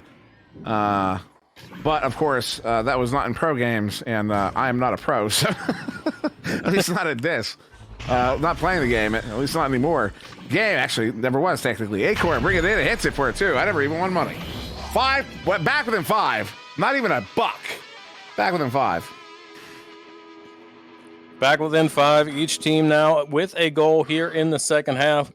But we did see a 4-point lead at halftime. It's now out to 5. We talked about in the first half, the New England Stack, the way they're playing offense with the clear Stack mentality is setting up 3-pointers against open goals. That's what we saw with their first goal of the half. 2-pointer there to answer from the Orlando Cyclones, and now an open goal opportunity of their own as Game makes that one count with the long 3-pointer to bring this back within 2 points. Look out, we're within a single score game. We are indeed. 25-23, 2-point difference off of that one from Game. That was Acorn and then Games, 2 in a row here for the Cyclones. Retro sends it near side, and then a big setup across. Nobody there to play it. Instead, will be that defensive stack there. Captain Will with the pickup, sends it out. Game picks it up. What a stun, a shot there, KFC. But it goes off the post. KFC, excuse me, that was not KFC who got it. It was Caesar who got it, but Rosie up stunned about and then sent it out. Open goal opportunity for Game. Doesn't miss that one. They're up by 1. They've got the lead. Wow, and just like that, I mean, you could almost argue that was a 6-point swing. It looked like KFC was going to connect on a 3-pointer at the other end. Unfortunately, does not, and the Stack can't keep the offensive attack on. It's the Orlando Cyclones who reverse possession and turn it into a 3-pointer there from Game. They have regained the lead for the first time in a while, didn't we? You know what Game's legal middle name is? Game. 6-point swing. All one word. I miss Chad Ochocinco. I do too. Caesar hits it for the 2. They're up by 1, 27-26. That legendary name change. Chad Ochocinco. You know, it did get him a whole lot of publicity. It's free press. You know, respect. Yeah. So Absolutely. Yeah. Game handles this one. And jukes around KFC. And Rosie up on the far side. Send it back to game. KFC not overcommitting here. Then it's Rosie up on the far side. Citizen got the interception. Sends it up here. KFC has to drop to the 4. We'll get this recovered. And looking for send in. The pocket pick, though, by Game. The Game will get it recovered here for the Cyclones as we are just over the halfway mark. Rosie up with it at mid. Setting up Captain Will. Has an open goal. Wow. 3 points. They're up by 2. They're up by 2. If I remember right, they were down by as many as 9. So we talked about the stack strategy at the beginning of the match, how effective it was. We're definitely seeing adjustments out of the Orlando Cyclones, though, and it is working. How do the stack respond now as they find themselves in a consistent deficit here over the last couple of minutes? They have put points on the board, but they can't just exchange goals now. They've got to string together a few more if they're going to build that lead back out. Ooh, shot there. Game gets into the lane, picks it off. And now the Cyclones will look to turn this one around. They're very aggressive. The New England stack are on this transition. As Acorn was looking to send that one in, and KFC off that stack will get it picked up here. And KFC cannot get it through with that back stack. Captain Will slaps it up. Acorn was free, but that stack will get there. 3v0. The 0 wins. Game has it on the edge of the bubble, sends it off of the post. Out of the bubble, and will make his way to that far side tube. Incidentally, Captain Will get it picked up. Under 3 minutes to go here in the third. Still a 2-point lead to the Cyclones, and they maintain possession. His Game takes on KFC, hits the cutting Rosie Hope, who puts it in for the 2. Rosie gives her team a 4-point lead. Hope turned into points there. Really nice pass there from Game. After missing out on 3v0 opportunity, the stack recover. They try to get the disc cleared out, but can't do so. Orlando ends up turning that into point. So nice momentum exchange there for the Orlando Cyclones, who now find themselves up by 4. Rush shot to Caesar. Caesar off the ceiling. The Citizen and gets it across here. KFC wanted to take that shot. Ooh, pulls the ender on Game. We'll take the shot. We'll get the points. The New England stack are within 1. KFC captain putting the team on the back there. What a great play. Working the Dusty to work himself free outside of the bubble. Put that in for 3. Really, really good answer there after we saw consecutive goals out of the Cyclones. Game on the ceiling, sends it across here. Rosie up on the near side. They'll progress up the field. KFC caught on the backfield. But then he'll get together with Caesar as they start boosting up here. And it's sent to the near side.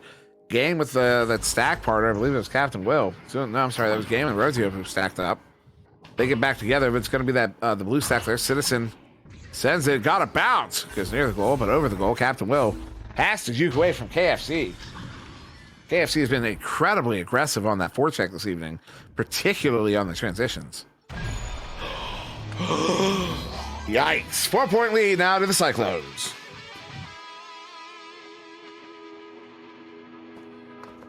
Yeah, okay. Less than a minute to go here.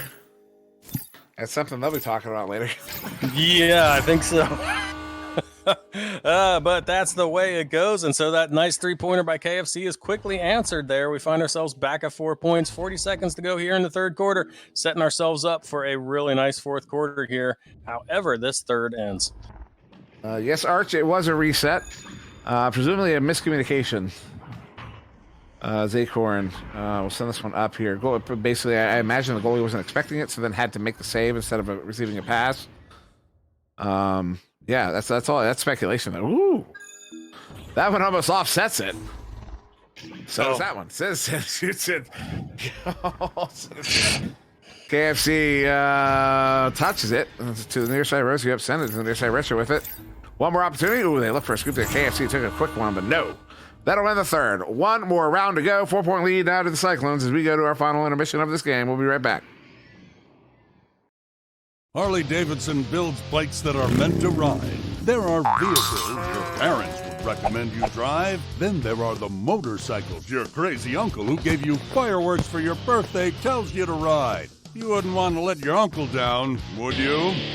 If your need is speed, chrome, and custom paint, check out all of the new and pre-owned bikes at Greenmount Road Harley-Davidson in O'Fallon, Illinois. Don't let your uncle down. Get to Greenmount.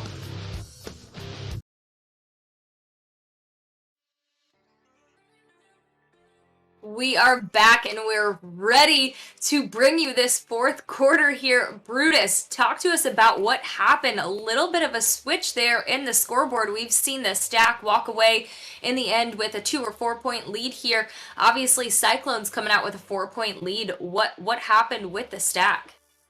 Yeah, earlier in this match, we saw as much as a 9-point lead for the Stack. They were playing a really effective midfield defense, being very, very disruptive, and then creating scoring opportunities, particularly with open goal 3-pointers to build out a lead.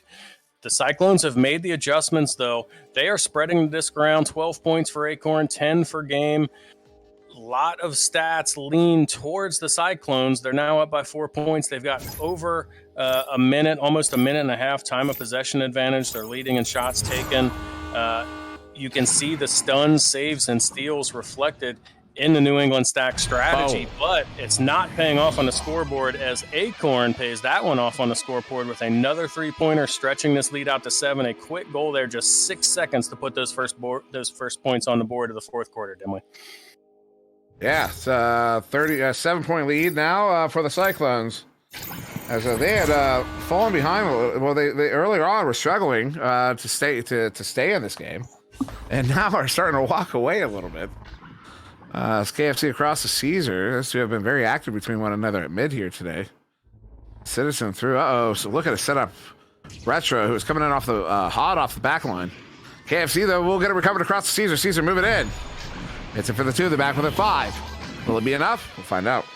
Back within 5, back within 2 scores, all importantly, and another quick answer, just 22 seconds on that goal. So we're just barely reaching a minute into the fourth quarter, and we're still a 2-possession game.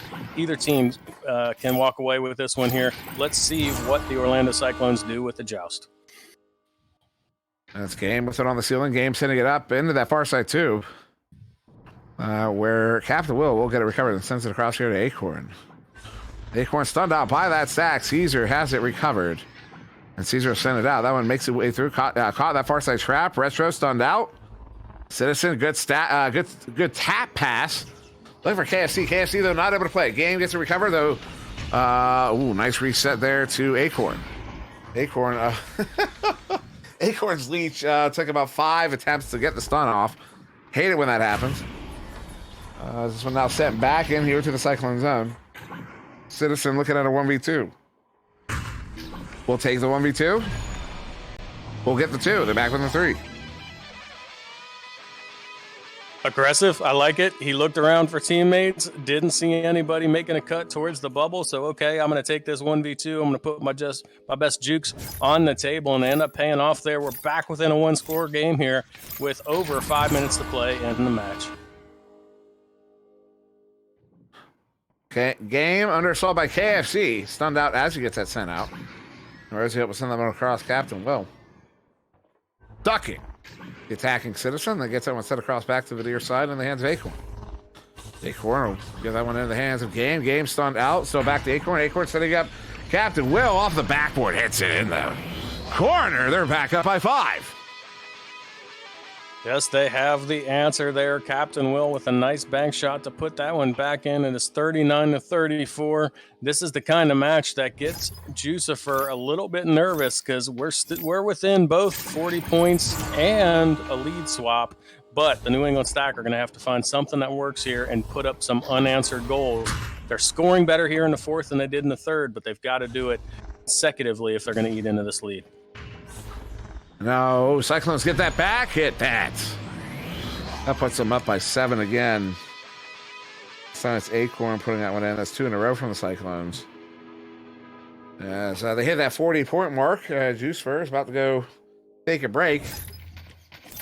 Because he stops watching after that point. I'm kidding, of course. As we have 4.5 minutes to go. We all anticipate.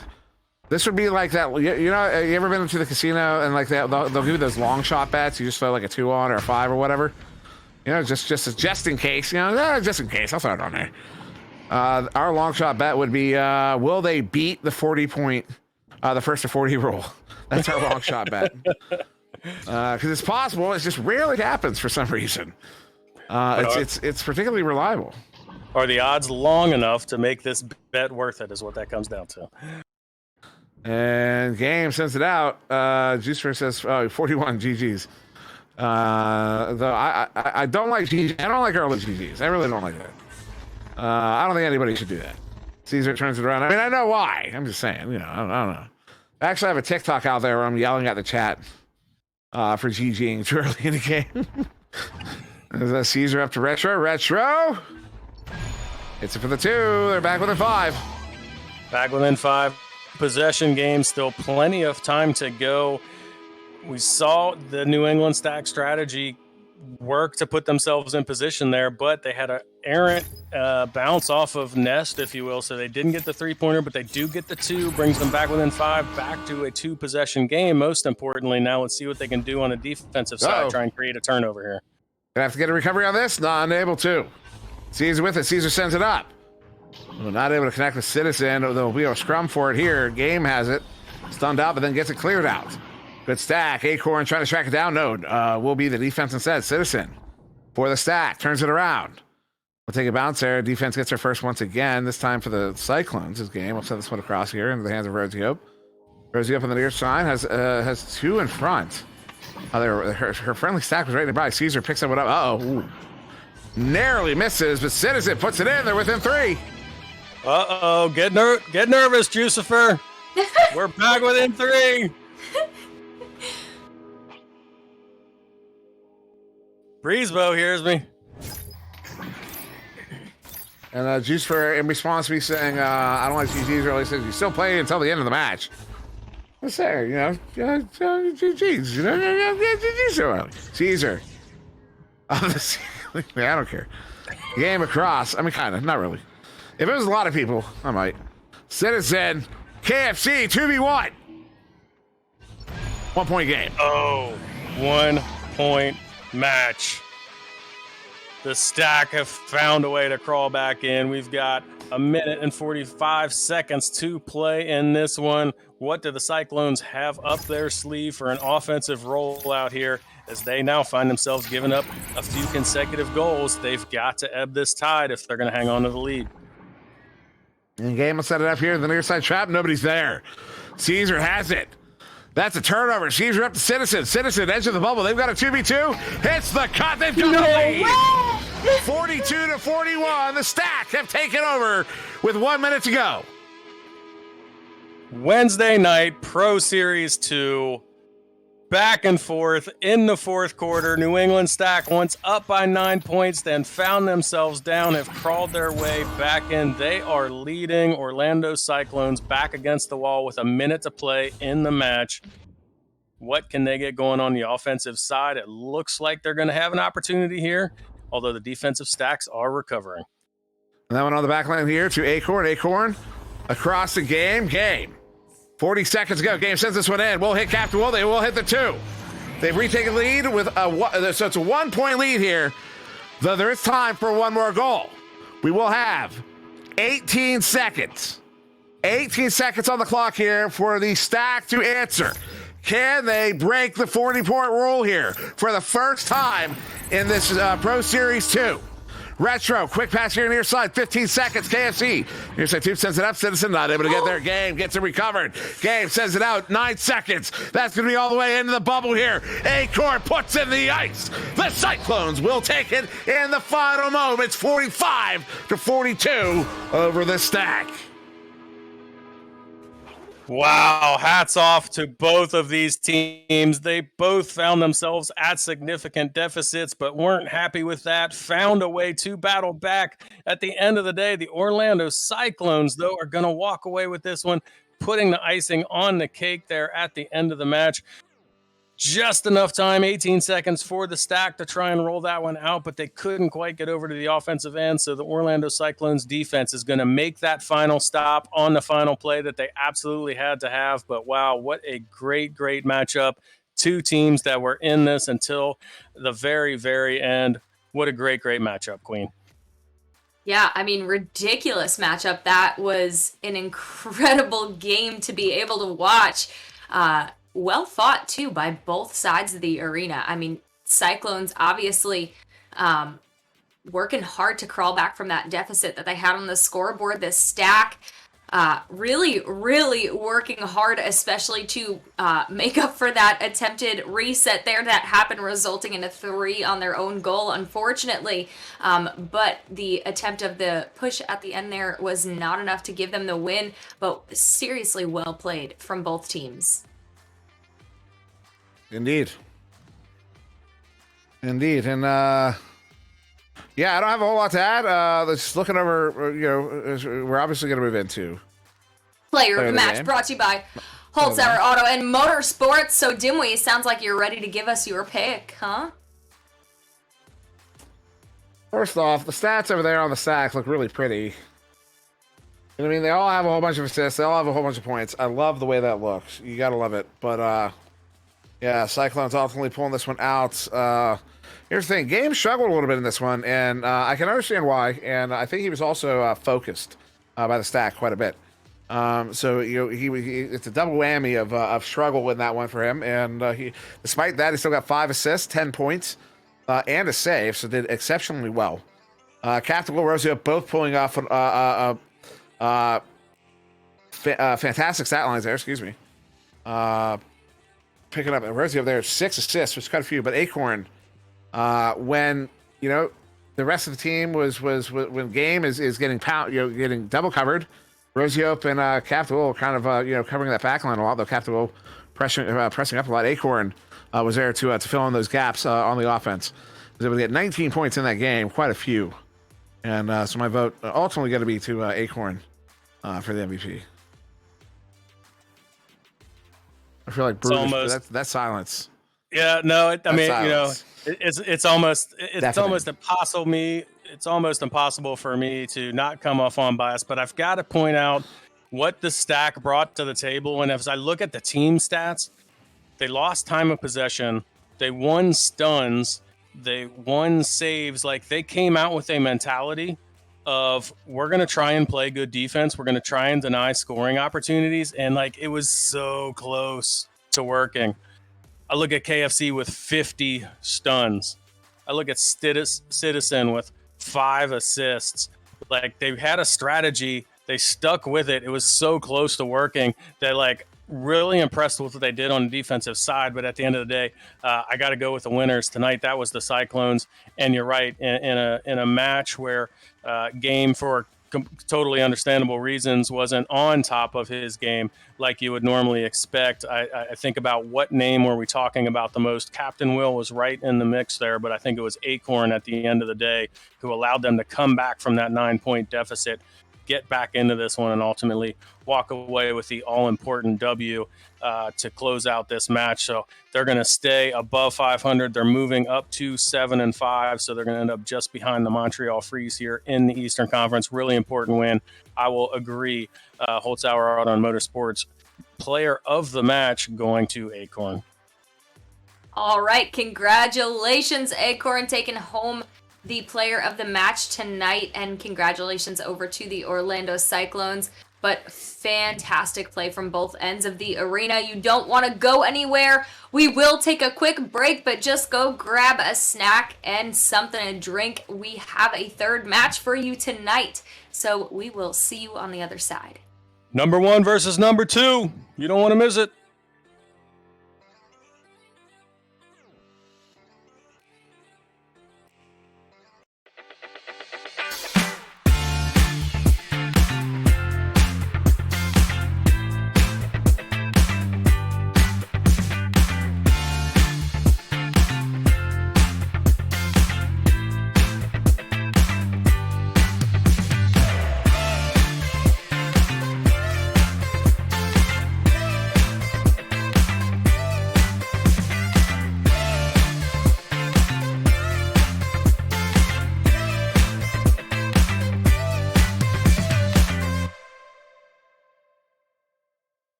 Good evening. We are back and ready to give you your last match of the night. We are sorry for the slight delay there. We did have to change servers, and we're working some stuff out with teams there, but we're super excited to have these two teams in the arena tonight. With me in the booth is still, who's been here all night, Brutus and Sir Dimwee, but over on the orange side, we've got the Austin Burners, and on blue, we've got the New Orleans Orions.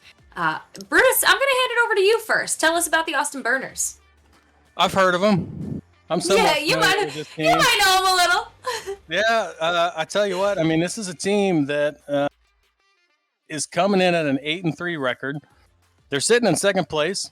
All kinds of respect for that, but they are in second place to none other than these New Orleans Orions. So we're getting a 1v2 Eastern Conference matchup here tonight.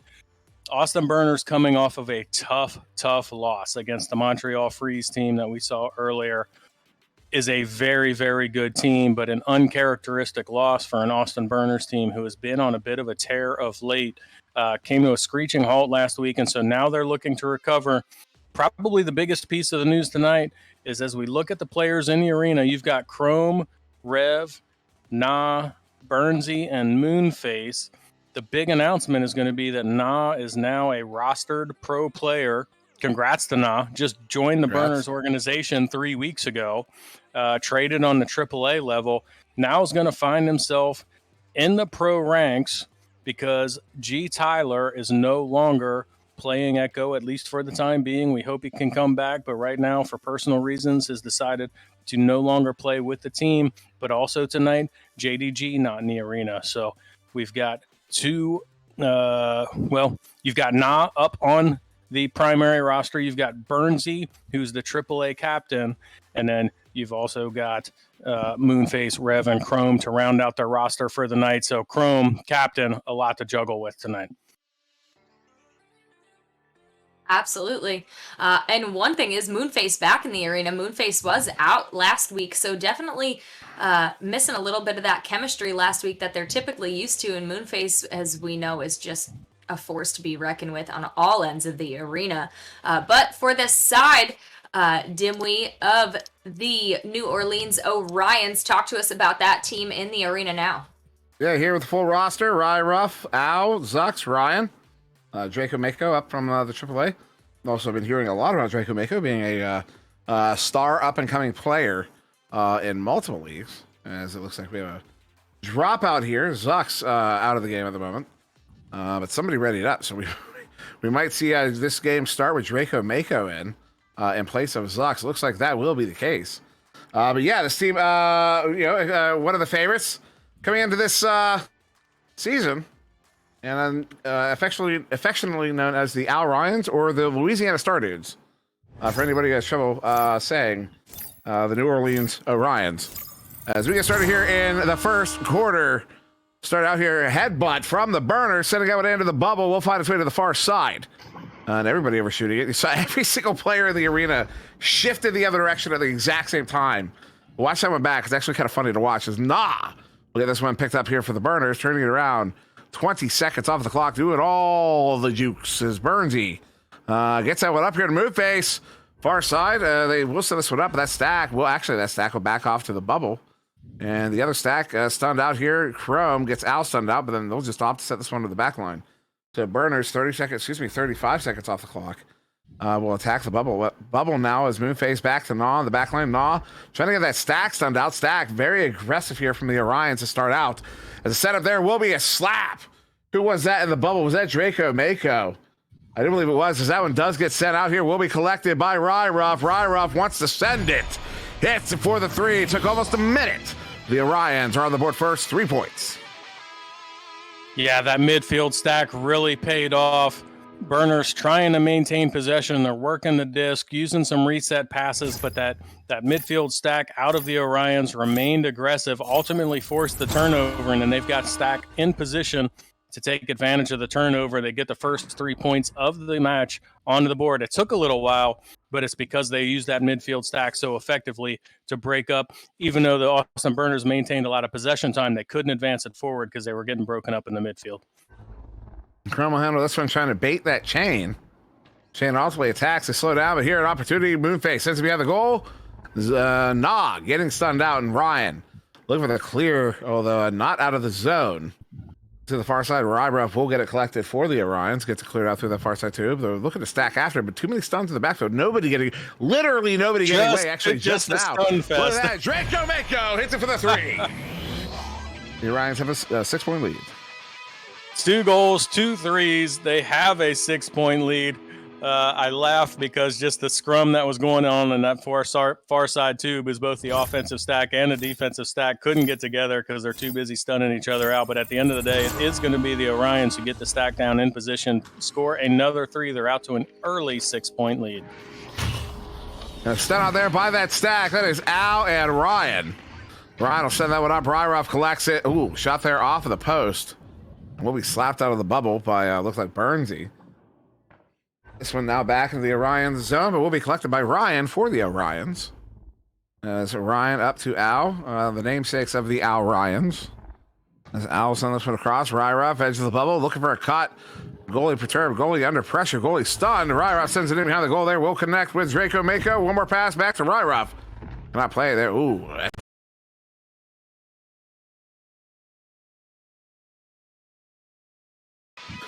Three unanswered goals. Now we are 3 minutes in. 3 goals for the Orions. The Burners yet to get on the board. They've got a joust advantage here. Again, retooling that offense without G. Tyler and JDG tonight. They've got to figure out some quarterback play that can set them up on a quick offensive attack, because when they're setting up with a midfield offense, that midfield stack has just been so effective for the Orions. It's not letting the Burners get into any kind of offensive set. No Moonface on the far side. We'll walk this one up as 1 in front, 2 in front, Chrome. And who's that in? Chrome and Rev, it looks like. Is Burnsy back to Moonface? No, that would be Chrome and Nah. I apologize. Chrome will get that one in on a sealable slam. And that will actually be the Burners' first goal of the game, cutting that lead down to 6. First goal of the game, but after losing 3 minutes of momentum to the Orions, very important to get those first points on the board. They have broken the ice with that 2-point slam dunk from Chrome. He is so lethal in and around the goal. Great job by Moonface finding Chrome in a position to get points on the board. Now let's see what they can do defensively with the Orions' first joust advantage. Yeah, Ryruff up to Al. Al will send this one through. So it gets by the intended Ryan and into the hands of Burnsy there on the back line. Burnsy up to Nah. Nah will send that one through, but it'll take an ugly bounce there on that trap. Ultimately, Draco Mako, but stunned out. Al will try to get there, does. Just ahead there of Nah, and gets it right back in. Edge of the bubble there to the far side, collected by Ryruff. Stunned out, good stun though by, I believe, who's that? Draco Mako. Gets it back to Ryan, and Ryan will reset to Al on the back line. So Zucks actually not in this game. Draco Mako staying in this one. Oh, what a read there. I believe that was Chrome got the initial read, but Ryan will recollect it. And they are back up by 8. Effective stun of the goalie there sets Ryan up for another 2-pointers. They have stretched out the lead. Pressure right back on the Ulster Burners to try and find a consistent offensive rollout to generate some points before that midfield stack from the Orions gets in the way. So less than 3 minutes to go here in the first quarter. Burnsy, quick pass there to Nah on the far side. Nah back to the near side. Chrome. But unable to play it as it's off the station block. Al will send this one up. Takes a bounce there. Stack is in. Ryruff completes it. 10-point lead now to the Orions. Yeah, Orion's having all kinds of effectiveness right now. You can see that the Burners had a pre-planned play. They tried to get that pass over to Chrome. Unfortunately, it does catch a bounce off of one of the Geodes, ends back in the Orion's hand, and then they're right there with a 4-0 because the Burners are putting so much effort into trying to find some offense. Uh-oh. Send it here. Al stunning out Burnsy. Hits it for the 3. 13-point lead. Took 9 seconds. And we still only have 1 goal so far from the Burners. 1 goal, 6 minutes in. Looks like they're going to ride out the first quarter here. You might have thought after that one a timeout would be in order to regroup and come up with a new game plan. Chrome thinks he's got something that can work, and he just wants to continue to press with the play. Burnsy with it once again there at that crow's nest. Gonna slow this one down. Trying to bait that stack out. And then the Al and Ryan stack. Pass to Moonface off the mark. Burnsy almost. Ryruff hits it. 16-point lead now to the Orions here in this first quarter as we get a timeout from the Austin Burners. Yeah, we talked about it after the last goal. Maybe let it go a little bit long there to try and change the momentum. Chrome needing to regroup here, get his players on the same page. Again, G. Tyler out, JDG not here tonight. So working with this roster, these 5 players for the first time, trying to find something that'll work. Unfortunately, here in the first quarter, already down by 16. So they're going to have to find something that can generate consistent scoring to try and work their way back into this thing, because right now the Orions are doing everything right. Yeah, I saw that. So the Orions. Yeah, Orions, doing exceptionally well here. Do not, obviously, the Burners taking a timeout at an appropriate time. Excuse me, my redundancy, not intentional. But yeah, they've only gotten 1 goal in. That one from Chrome. 2, but it's been since then 4, I believe, 4 unanswered from the Orions. So the Burners clearly discussing whatever adjustments they need to make to affect a comeback here as we look to close out this first quarter. 1 minute, and we'll be about minute 10 on the clock. Let's go about the tubes here. Austin Burners with his joust advantage. Last goal was from Ryra for a 3.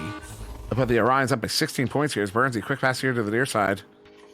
They have an interesting setup here. It's a relay. Oh my goodness. Ryan bringing it in. We'll get the 1v1. Hits it for the 2. They're up by 18.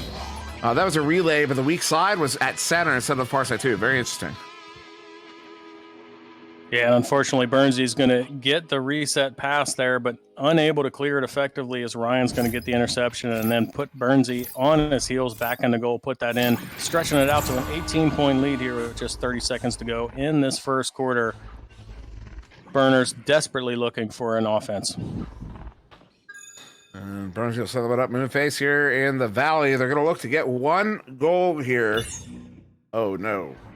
They're going to look to get 1 goal, 10.5. Instead, Al will get it and put his team up by 21 points to end the first quarter, as they are 1 second ahead of that in-game timer. So 23-2 as we go into our first intermission of this final game. Very, very, very big lead now to the Orions. There we go. We'll be back in just a moment. One American with a burning desire to save the world from high prices. He is the stuntman that saved the world. He is looking to destroy high prices. A man that brought the world together because of his love for Kawasaki. One man strapped to a 2021 Terex KRX 1000. The stuntman that saved the world. Get your favorite Kawasaki motorcycles, ATVs, and side-by-sides today at Holzhauer Pro Motorsports in Nashville, Illinois. We are back, almost ready to bring you your second quarter, but Brutus, talk to us about what the Austin Burners can do a little bit differently moving into this second quarter to bring themselves back here up on the scoreboard. Anything? Everything? do everything differently. The Burners just really struggling to find something that'll work.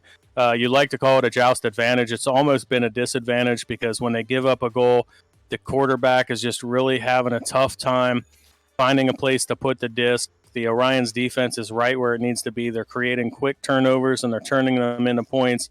Chrome's got his hands full right now, no doubt. It's funny you bring up the joust advantage being almost being like a joust disadvantage right now. There was a time where for some reason the pub stats showed joust advantage possibly being an actual disadvantage in the game. And for a short time,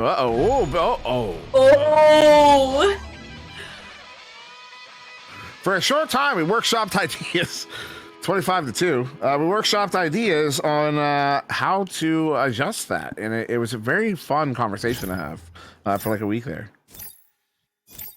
Well, it really just shows you the emphasis on having effective quarterback play and having a rollout methodology that can be effective against the defense that you're facing. And so far, the Burners have not been able to dial one of those up, as once again, off of that joust advantage, they end up with a turnover and possession right back to the Orions.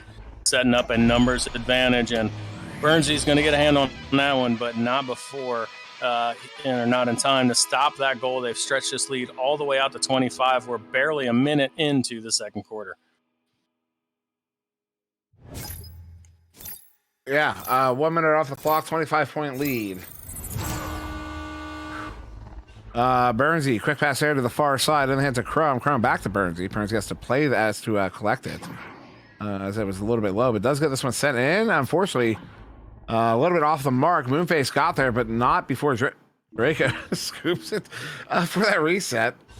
Al will get this one set up here into the hands of Ryan. Ryan now a clear out through mid. That is through mid. Al gets it picked up. Al long shot, empty goal, hits it for the 3. 28-point lead here just into this second quarter.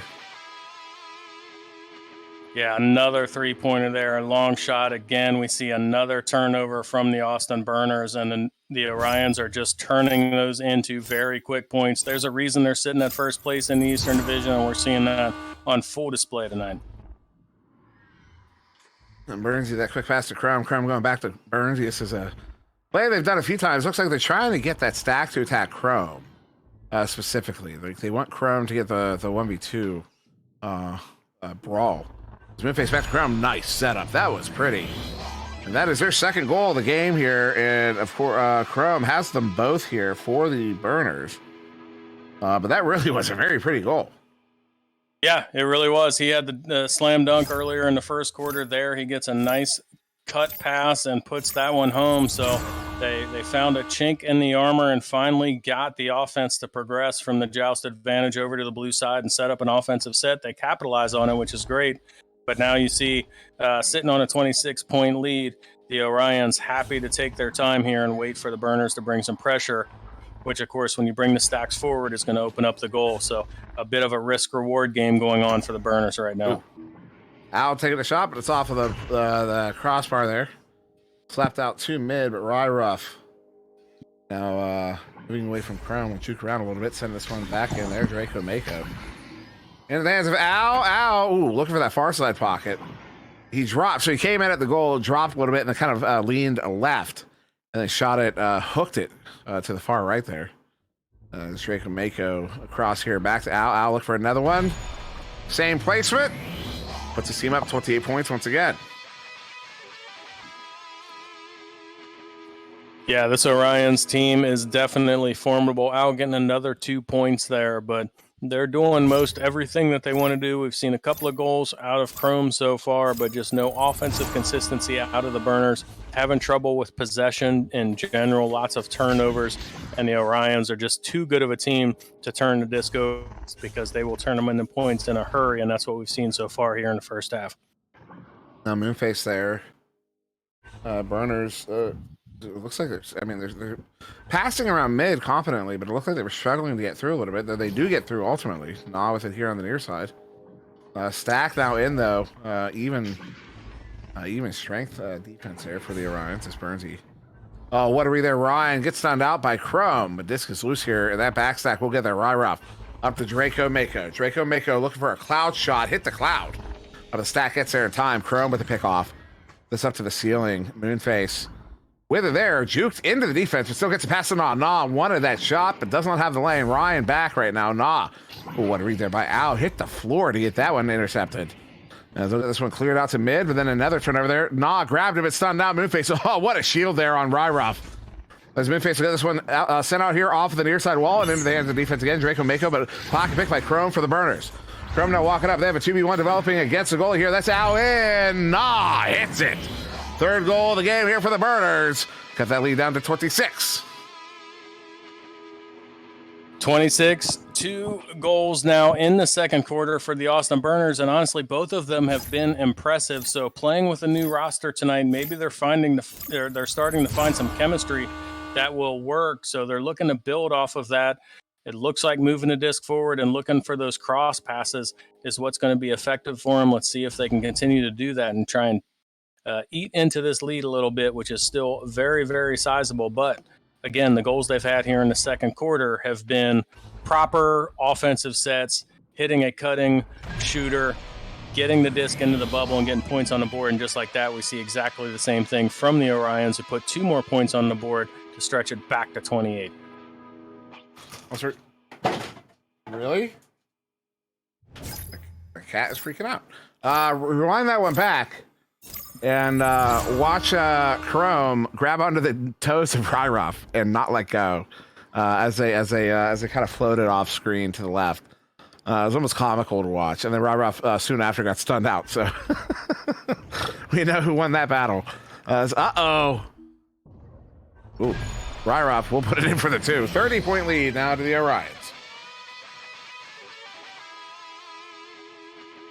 30-point lead and a chance at hitting Jucifer's favorite rule of 40 in the first half. It's a real possibility for the Orions here with still 90 seconds to go. Austin Burners, again, looking to replicate that offensive success they've found at times, but too far infrequent here as they look to work it up the far side too. And Zux in the chat says, Nacho, Nacho, Nacho, Nacho. Nah, here on the near side. Actually, it's Dorito ship. I'm not going to do that. They look like nachos. They basically are. Nah, sends it up. They're just like processed nachos. Move phase, open goal. Back that one out to Nah. That goal was wide open. They'll still get the points. Still a 28-point lead to the Orions.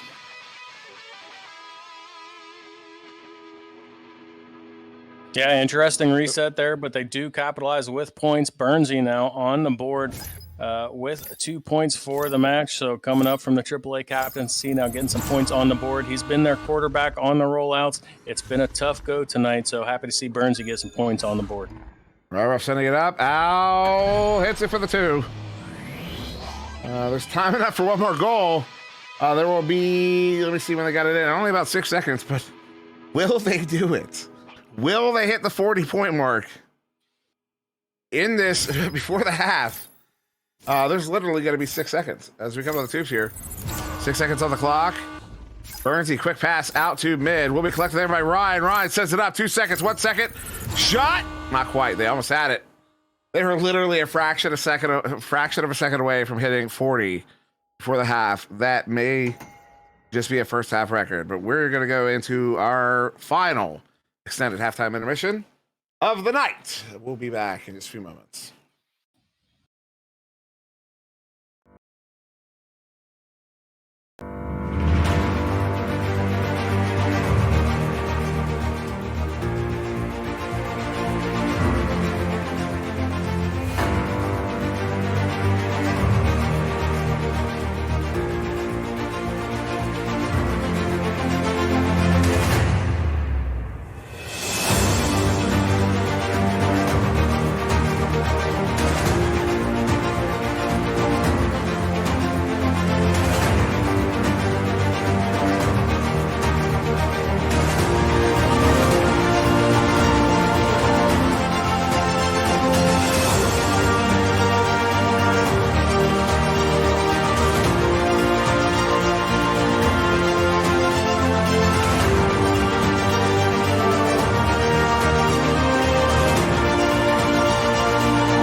If you really want to find out what you're made of, you can forget the personality tests and social media quizzes. Because the only way you're ever going to know is by heading into the big, wild, raging, so damn beautiful it hurts world and finding out for yourself. Were you born to follow a path, or were you born free? These are the things we thought about when we made the new Grand Cherokee. Made for what you're made of.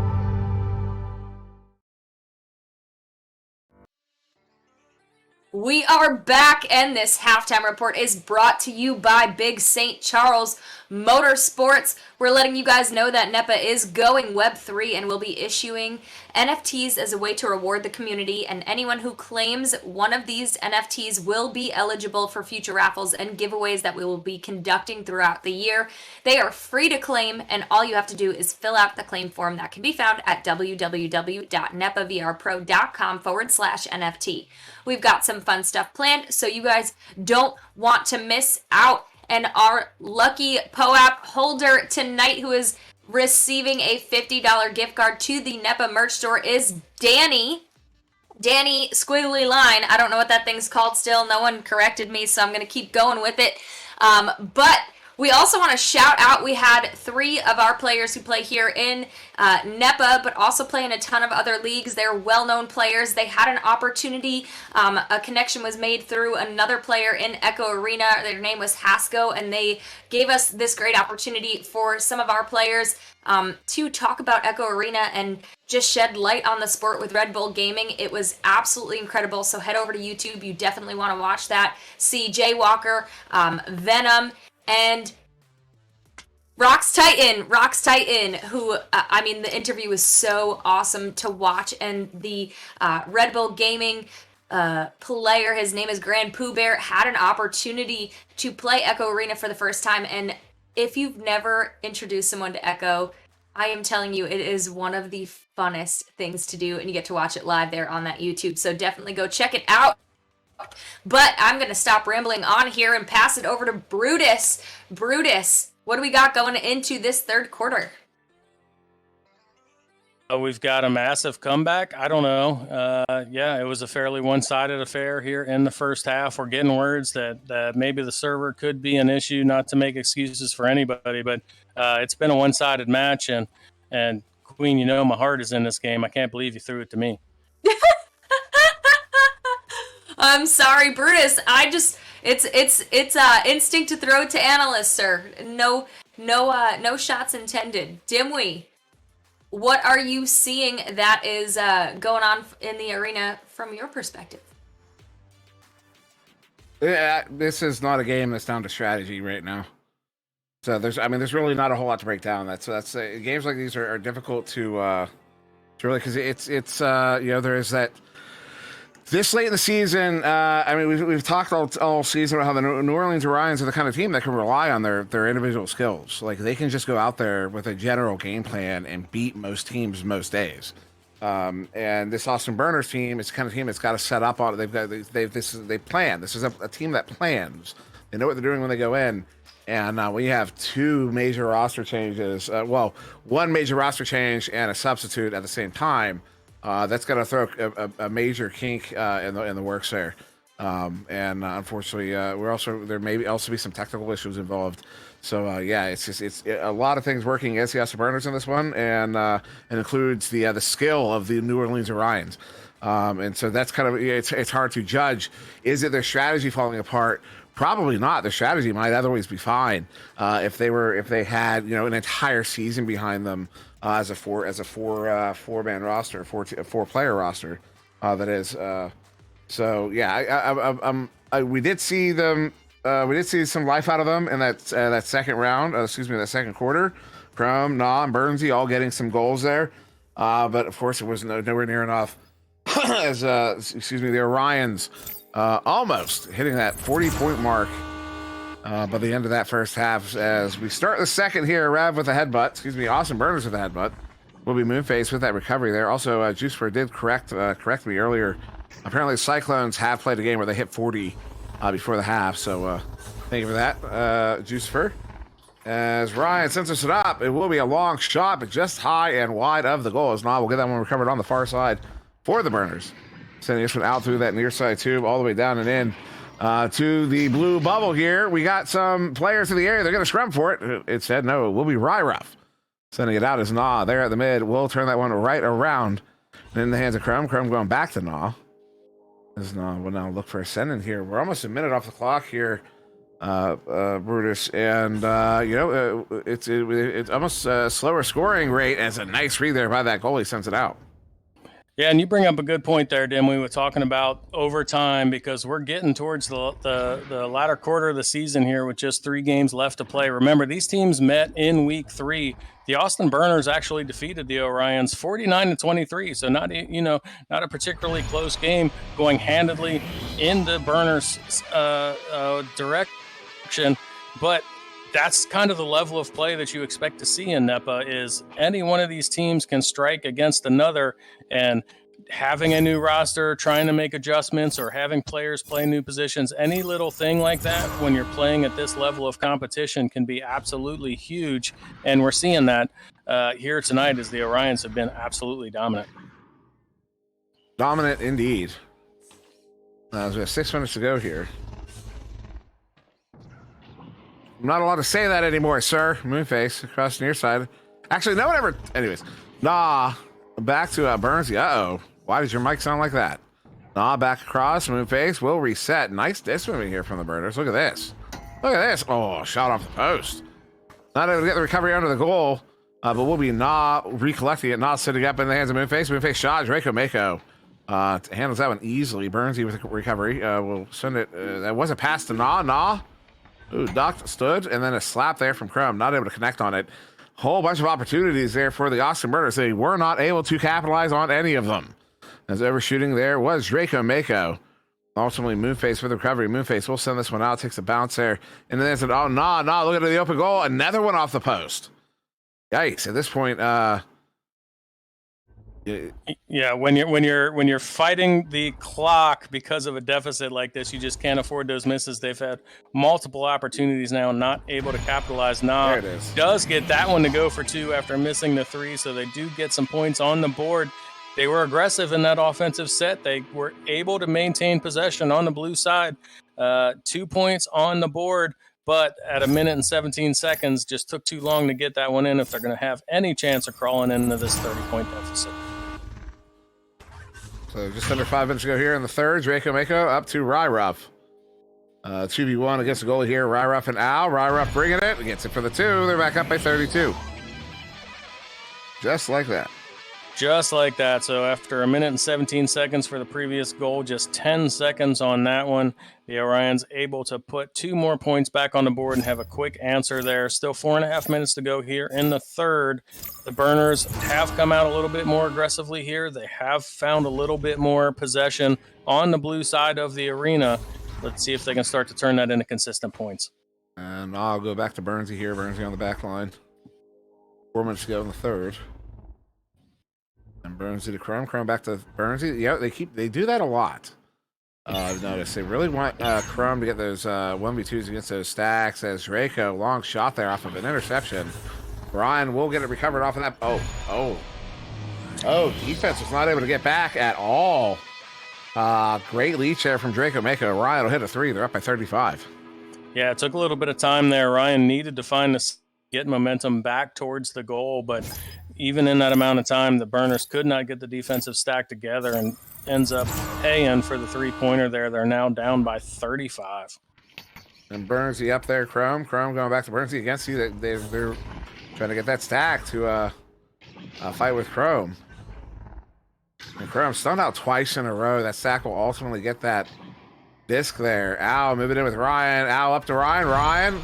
Oh, man. Burnsy gets the grab, and it goes in. 37-point lead here with 3 minutes left to go in the third. Yeah, and it would appear that the Orions are not happy about that loss to the Burners earlier in the season. Losing that one by 26, they have now stretched their lead out to 37. So looking to make a statement here in a very challenging Eastern Division. The Orions sitting in first place at 9-2, and they're showing everyone why here tonight. Sound up here into the near side too. We're collected by Moonface. Moonface across Burnsy. Burnsy long sending there. Was looking for a long shot. Ryruff, though, was already in that lane. Ambitious shot as it was. Chrome gets recovered. Scoops it here to the near side. Moonface. Oh, my goodness. Oh. Just by the goal.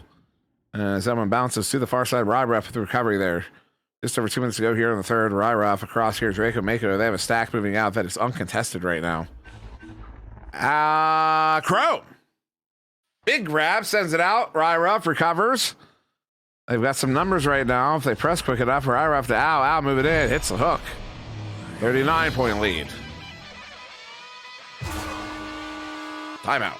And it looks like a timeout. The Austin Burners are going to look to regroup here a little bit. They have found some success here, not nearly enough. The Orions just hitting everything. When they see numbers, they press with it. When they have open goal opportunities, they take advantage of it. There's a reason this team's sitting in first place, Dimly. So, I might get in trouble for this. You want to play a game? Yes. We're already playing a game. So in chat, all right, use the highlight feature to just to say things. But we'll get there. We'll get there. The goal is the ones I like, I'll say out loud in in the cartoony animated voice, right? And the goal is to get me to laugh. The one that makes me laugh the hardest wins. And what do they win? Nothing. That's not the point. You win though. You win bragging rights. The point is you win, right? But here's the thing: it's got to be. Al wants to know the point record. Jucifer probably knows. So Al, watch chat. Someone will report it. Just give it a moment. It's got to be relevant to Echo. It cannot be inappropriate. It has to be something I'd be willing to read on stream. Do not get yourself modded. As we have less than 2 minutes to go here in the third. Burnsy, quick pass up there, far side will be collected by Chrome. Juicer says 82. 82 is the points record. So Al tacitly confirming that the Orions will likely be chasing that record. In the rest of this game as it's sent in here. Al will get it collected there on the edge of the bubble. Minute 15 left in the third. We'll hold on to it. So this is not how you chase a scoring record by holding on to it. You got to move. Ref sends that one in. Will be collected by Nas. So back in the hands of the Burners. With a minute to go here in the third quarter.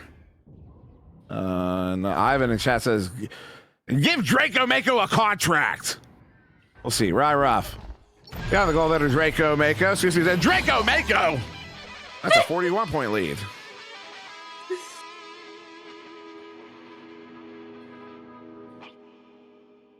Isn't that right, Brutus? Yeah, that's absolutely right. It is a 41-point lead. Yeah, I'm doing a quick stat check. Unfortunately, on the wrong side, I'm actually looking for a low score because it's just been very, very impressive how the Orions have consistently created turnovers and turned them into points. Obviously, what does that mean for the Burners? It means they're not putting points on the board. There's a low score out there as well. Which as far as I can tell right now is 15 points on the season, so still plenty of time left, but the Burners just desperately trying to find something that can get the disc into the blue bubble and provide them with a scoring opportunity. As the third quarter now comes to an end with a 53-10 advantage of the first place New Orleans Orions. With that, we will take it to a word from our sponsor. If you really want to find out what you're made of, you can forget the personality tests and social media quizzes. Because the only way you're ever going to know is by heading into the big, wild, raging, so damn beautiful it hurts world and finding out for yourself. Were you born to follow a path, or were you born free?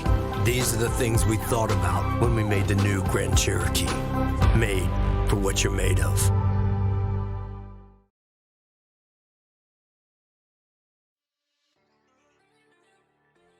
We are back, still here and ready to bring you your fourth quarter of the game here.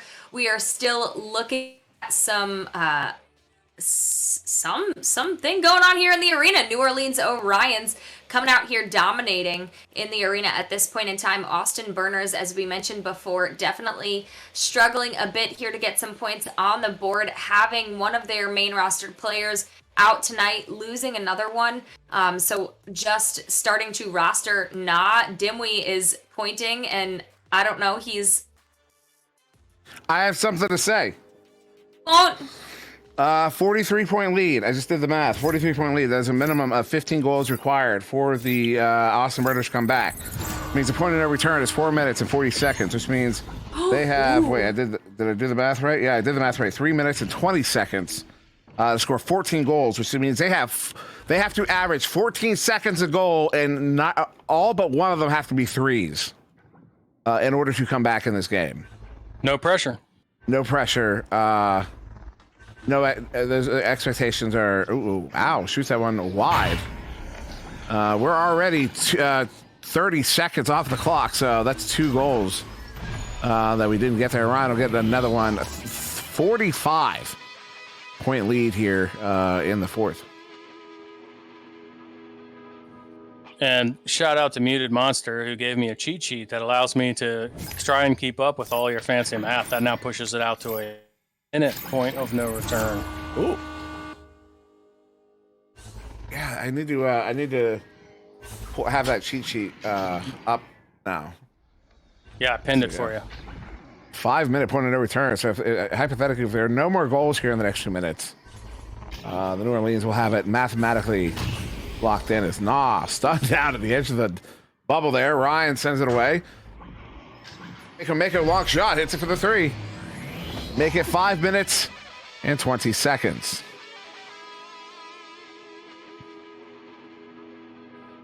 I'm wrong.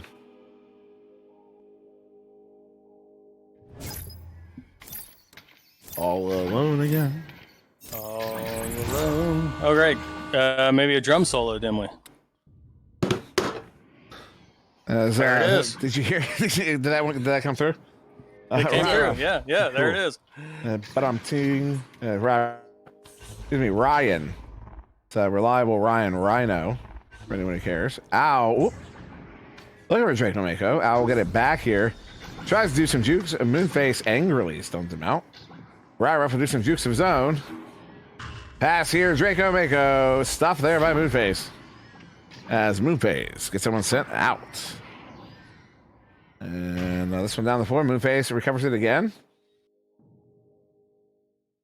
And Moonface back to mid. Ivan's right. Is that a poem? As Ryan says, his name will be collected by that defense. Oh, that's stun there. Draco Mako. Does that rhyme? Open 3. The defensive stack is stuck. I send out a perfect mail slot and ding. Wait for it. Hits a shield. It might just go in and ding again. I don't get it. I feel like.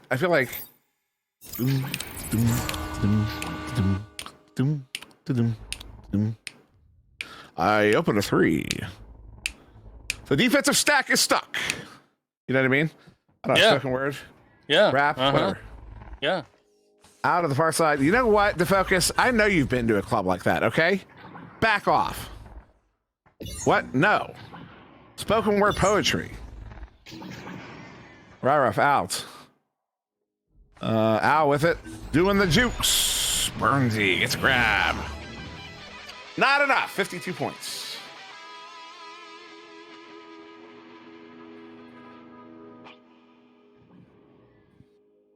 .52 advantage, now up to 62 points. We've got just over half of the fourth quarter to go. The Burners now with only 4 players in the arena. It looks like Rev has dropped out, so they will finish the match with these 4. It does look like, unless Rev can get back in. At this point, Burners just looking for anything they can build some momentum off of, get any training that they can out of the fact that they're playing with a new roster and they still have to finish the season strong. Let's not forget that they came into this as the number 2 seed in the Eastern Division. They're only going to drop to 8-4, so they're still going to be in second place, tied with the Montreal Freeze. Burnsy getting another 2 points there, but they're still in position. They still need to prep for the playoffs. Chrome juggling this roster without G. Tyler and JDG, trying to figure out some kind of chemistry that can work. We do expect JDG back for our next matchup, but again, Burners moving forward through Series 2 without G. Tyler, so a big chemistry change here this late in the season. Sending here, Ryruff, not able to get it. Al will. And a little Joker trade. Puts him up 52 points once again.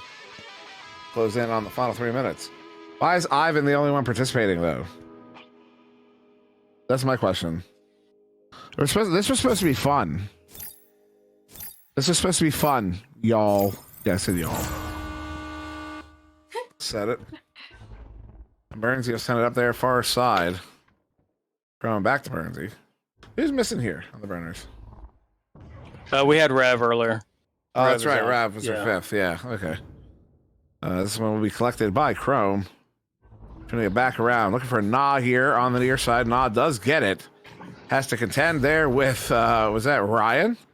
It was. Na sends it out. Good send out Stack has to recover. They do. Burnsy with it on the floor here. Has Chrome nearby. Looks for the scoop to Chrome. Unfortunately, it's a little bit too hard, a little too high. Ryan will get it first instead. 2 minutes, just over 2 minutes ago.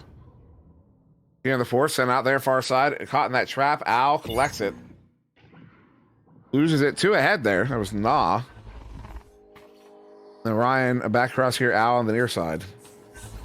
As Al sends this one up. Looking for a setup there to Draco Mako. Ryan will get it collected less than 2 minutes ago here in the fourth as Ryan jukes his way in. Skadoosh, kaboom, kerchow, kerplow, kerplonk. 54-point lead. Yeah, it has been an absolute complete performance by the Orions. They have just scored consistently and constantly, and there's been no answer so far out of the Burners. Just 90 seconds to go. They're going to get another opportunity to practice their rollouts, though. Unfortunately, this one's going to be scuffed and end up right back into the Orions' hands, and they have got numbers in the bubble. Ivan's Robin Chat says, getting out. Ah, that's a fun one. And that is now a 56-point lead. To Team Bacon, excuse me, New Orleans Orions. 1 minute to go. Is that left over from Pizza League? No way. There's no way. Is that left over from Pizza League? Was there a Team Bacon? It could be, because I've seen onions, which is left over, pepperoni, which is left over. There's a couple. If when you're casting these teams, every once in a while, if you see just like something that is a pizza topping. That is a name left over from Pizza League back in summer 2019. Wait, what are you talking about? Where is there a pizza name? In the overlay. You're in spec? Yeah. Yeah. At the top there, the blue team. Bacon, I see now. Yeah. Instead of blue team, it says bacon. That's probably left over from Pizza League. I can't confirm that. Caption in chat. What's up, Caption? Says bacon was for sure left over. So definitely a call back to Pizza League. Shout out to Pizza League. Wit. Who was also Wit Palador? Who else ran Pizza League? I don't recall. I know Wit was kind of at the core of it. As we get the final score here, 62-point lead, 73-12, in favor of the Orions after 4. Yeah, a little bit of a tough night there for the side of the Austin Burners. A lot of things stacked up against them here in tonight's match, unfortunately, and New Orleans Orions came out ready to swing here. They are hungry to maintain their first place in the Eastern Division and did so tonight. But moving right into player of the match, brought to you by Holtzauer Auto and Motorsports. Dimwee, who's your pick? I don't know. Is there one in a game like this? You know what I mean? Like, is there one? It's kind of the whole team, sort of. It's almost, you know what? Player of the game, circumstance. I'm gonna go ahead and not accept that as an answer. You can pick one person though. Coincidence. No, I'm kidding. Wait. Look, I'm kind of protesting. So Zucks? I was gonna say Zucks. I was actually because I'm kind of with you. I was gonna say G Tyler, but that's not funny. That might not be funny. It might be funny, but I don't know why you retired. So yeah, we don't know G Tyler's personal circumstance. I hope everything is well with he and all his loved ones, and we get him back. But yeah, it might be a funny joke, but it might actually not be a funny joke. So yeah, it's dangerous. I don't want to push that. So I did put it in your head. I'm sorry, Ryan. Ryra.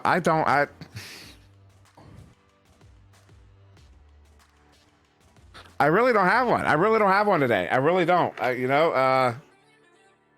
This, like I said, circumstance. All right, I'm gonna go with Al then. Leads all statistical categories except for steal, and again, kudos to the captain. This was a complete team performance, unlike probably any we have seen from any team in either conference this season. Just absolute complete performance. So in addition to leading most statistical categories as well as leading the team as captain, I'm going to nominate Al. It's a tough night. I agree. It's just tough to like celebrate an individual when you see such a dominant team performance. So I understand your struggle there, Dimly, but I'm going to nominate Al. Okay, I will just not disagree. All right, so that is by default in agreement. Dimwee also picks Al. Congratulations over to Al for being our player of the match, brought to you by Holtzauer Auto and Motorsports. And congratulations over to the New Orleans Orions for taking home the win tonight. Before I close us out here, Brutus or Dimwee, do you guys have anything you would like to plug?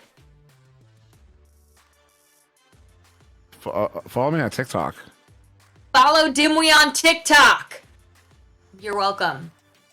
It's a fantastic stream to watch or feed to watch. But that is the end of our night here. Dimwee, Brutus, it has been a pleasure to be in the booth with you again. And big shout out to Defocus being the man behind the curtain tonight for us, running production and cams to keep this stream going, making sure you guys have the best pro action here on the Nepa TV. But that is all we have for tonight. Join us tomorrow, same time, same place for some more Echo action. We will see you then. See ya.